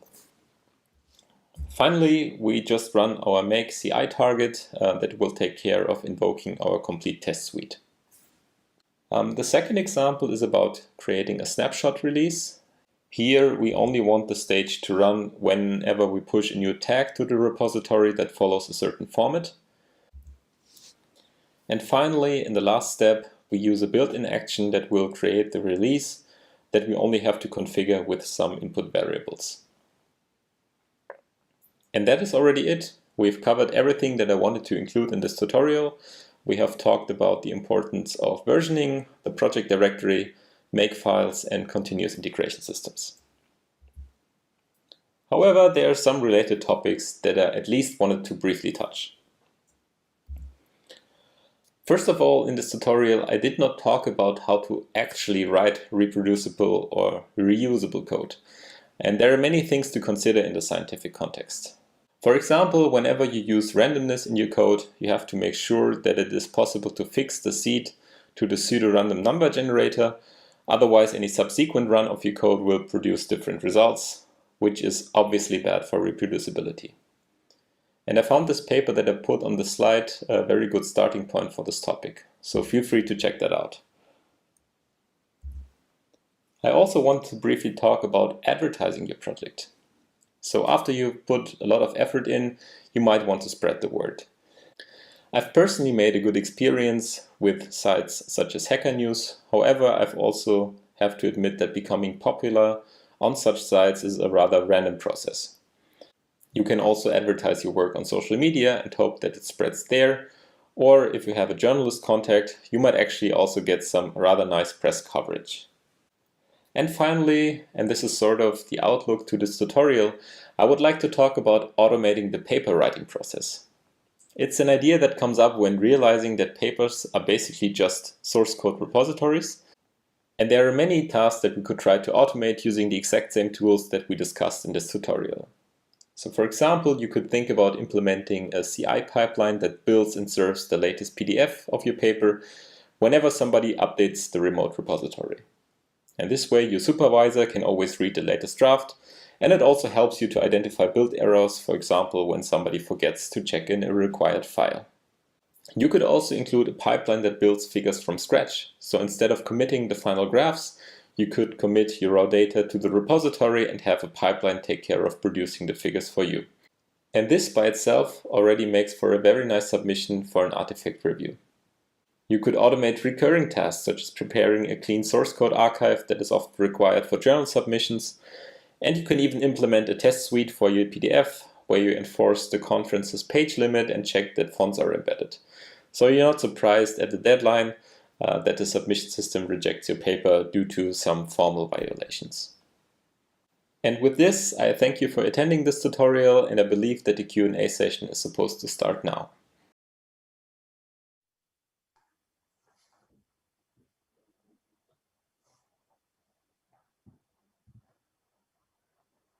Awesome tutorial. So I wondered, what is the actual secret of having so successful software on GitHub? So I just checked OpenDrop again. It's like 5K stars by now. So is it really just Hacker News and being a bit lucky, or is it also the topic and the name? It's probably also the topic, definitely. I mean, if you publish some tool that that is well received also outside the research community, that obviously helps, I think. Actually, if you can check the time distribution of when stars are added to your project. Mm-hmm. And there you can actually see some spreading events. So what were the spreading events for OpenDrop? For OpenDrop, it was actually this Hacker News post. Okay. Did it also get some boost now with the Open Haystack project on top, or not? Not a lot, at least. Okay, unrelated. Just, I don't know. Unrelated, probably. Yeah. I don't know. Mm-hmm. Yeah. So, I mean, once your project becomes like really, really successful as yours did, what do you do? I mean, it's a lot of work to maintain all these repositories, and I think you get a lot of issues. How do you make that? Yeah, that's actually a problem. So that was actually also something that I wanted to include in this tutorial, but I didn't want to be so negative, so I removed it from the main tutorial. So yeah, so like maintenance is obviously a big problem, especially for research projects, because once you've put your tool out there, you're off to the next project, and then you don't have time to really, a lot of time to invest for maintaining your old projects. And if you've been doing this for quite a long time, then well, you have more projects that you have to maintain. So you probably are best off either to select those that you think are worth supporting for a longer time. Another strategy would be to get new students that will continue to work on these projects, so they will basically also continue to maintain it. But yeah, I mean, at least if you have such a CI pipeline in place, it becomes a lot easier to maintain it in the end, because, well, for example, if you want to release a new version and you have a pipeline in place, you don't have, after 6 months, you don't know anymore what you did to actually publish the stuff on PyPy.org, for example. So you just push a new tag to the repository and everything takes care for you. So yeah. Probably it also depends a bit on, like, if you have a project that builds up on an old project, then you have to maintain it. Yeah. So it just depends a bit. Yeah. So I think this is actually an open problem and something. I don't know. Maybe it would be. It's a structural problem that in academia, at least, we don't have really resources for maintaining such projects. Yeah, that's also something that I'm wondering. So there's someone who made a study or like a list of fuzzers that were open sourced, and actually turns out that most academic papers don't open source their fuzzers, or the majority. So it's still quite a lot of fuzzers being open source, but many of them aren't. And I think the next issue, and that would be really, really interesting, is like how many people do actually maintain their fuzzers. So if they get issues, if they are actually being addressed or not. So we got one question in the Slack. I still need to read it. So depending on, so if you have like a more complicated setup that requires a virtual machine, but a virtual machine also requires a license, etc., how would you maintain such a software? Oof, that's a good point. I mean, if I'm not a lawyer, and probably this also depends on where you are in the world, but in such cases, you're probably left with adding some manual step in between where you require the user to install the license themselves, because you just cannot ship it with your tool. Probably for the artifact review, probably could put it in the VM. I don't know, but if you want to make it open source, you will have to remove that license. I mean, that's also a reason for the tutorials that we saw in the morning. I think many people are now just switching to Ghidra, at least for tutorials, because then people can just do the same thing at home for free without having to buy an IDA license. So I think that's a very common problem, that some tools are just like really, really expensive. All right, I don't see any more questions right now. The person who asked the question is still typing, so let's wait a bit more. Do you have anything else to add, or like some final words to say? Well, just put your tools out there. I mean, just do it and people can use it and you will get citations. And that's just a good thing to do. That is so true. I think, I mean, even though it's a project that started just with a thesis that I supervised, InternalBlue really got so much, I don't know, public responses and everything. So yeah, it really makes a difference if people are using your tools and how you advertise it. I think for you it was the open drop that really made the difference, right? But so what are the other projects that you published? So what other successful things did you publish? Well, there's with OpenDrop, there is an open implementation of AWDL, so it's a Wi-Fi based link layer, a proprietary one, also from Apple. Now, recently we published OpenHaystack, and that's sort of a framework for using Apple's Find My Network with any devices that you own, essentially. And I think those are like the three most successful ones. Yeah. Awesome. Okay, so the person who was still typing just said thank you for the reply. So with this, I'm closing the Q&A, but thank you for the tutorial. And yeah, so that's it with the WiSec tutorials and also with WiSec. So thank you for the participation, and I hope that you like the new format. You can also leave comments on YouTube or write me DMs, messages, anything if you have suggestions in case we repeat this format somewhere. Okay, thanks for watching.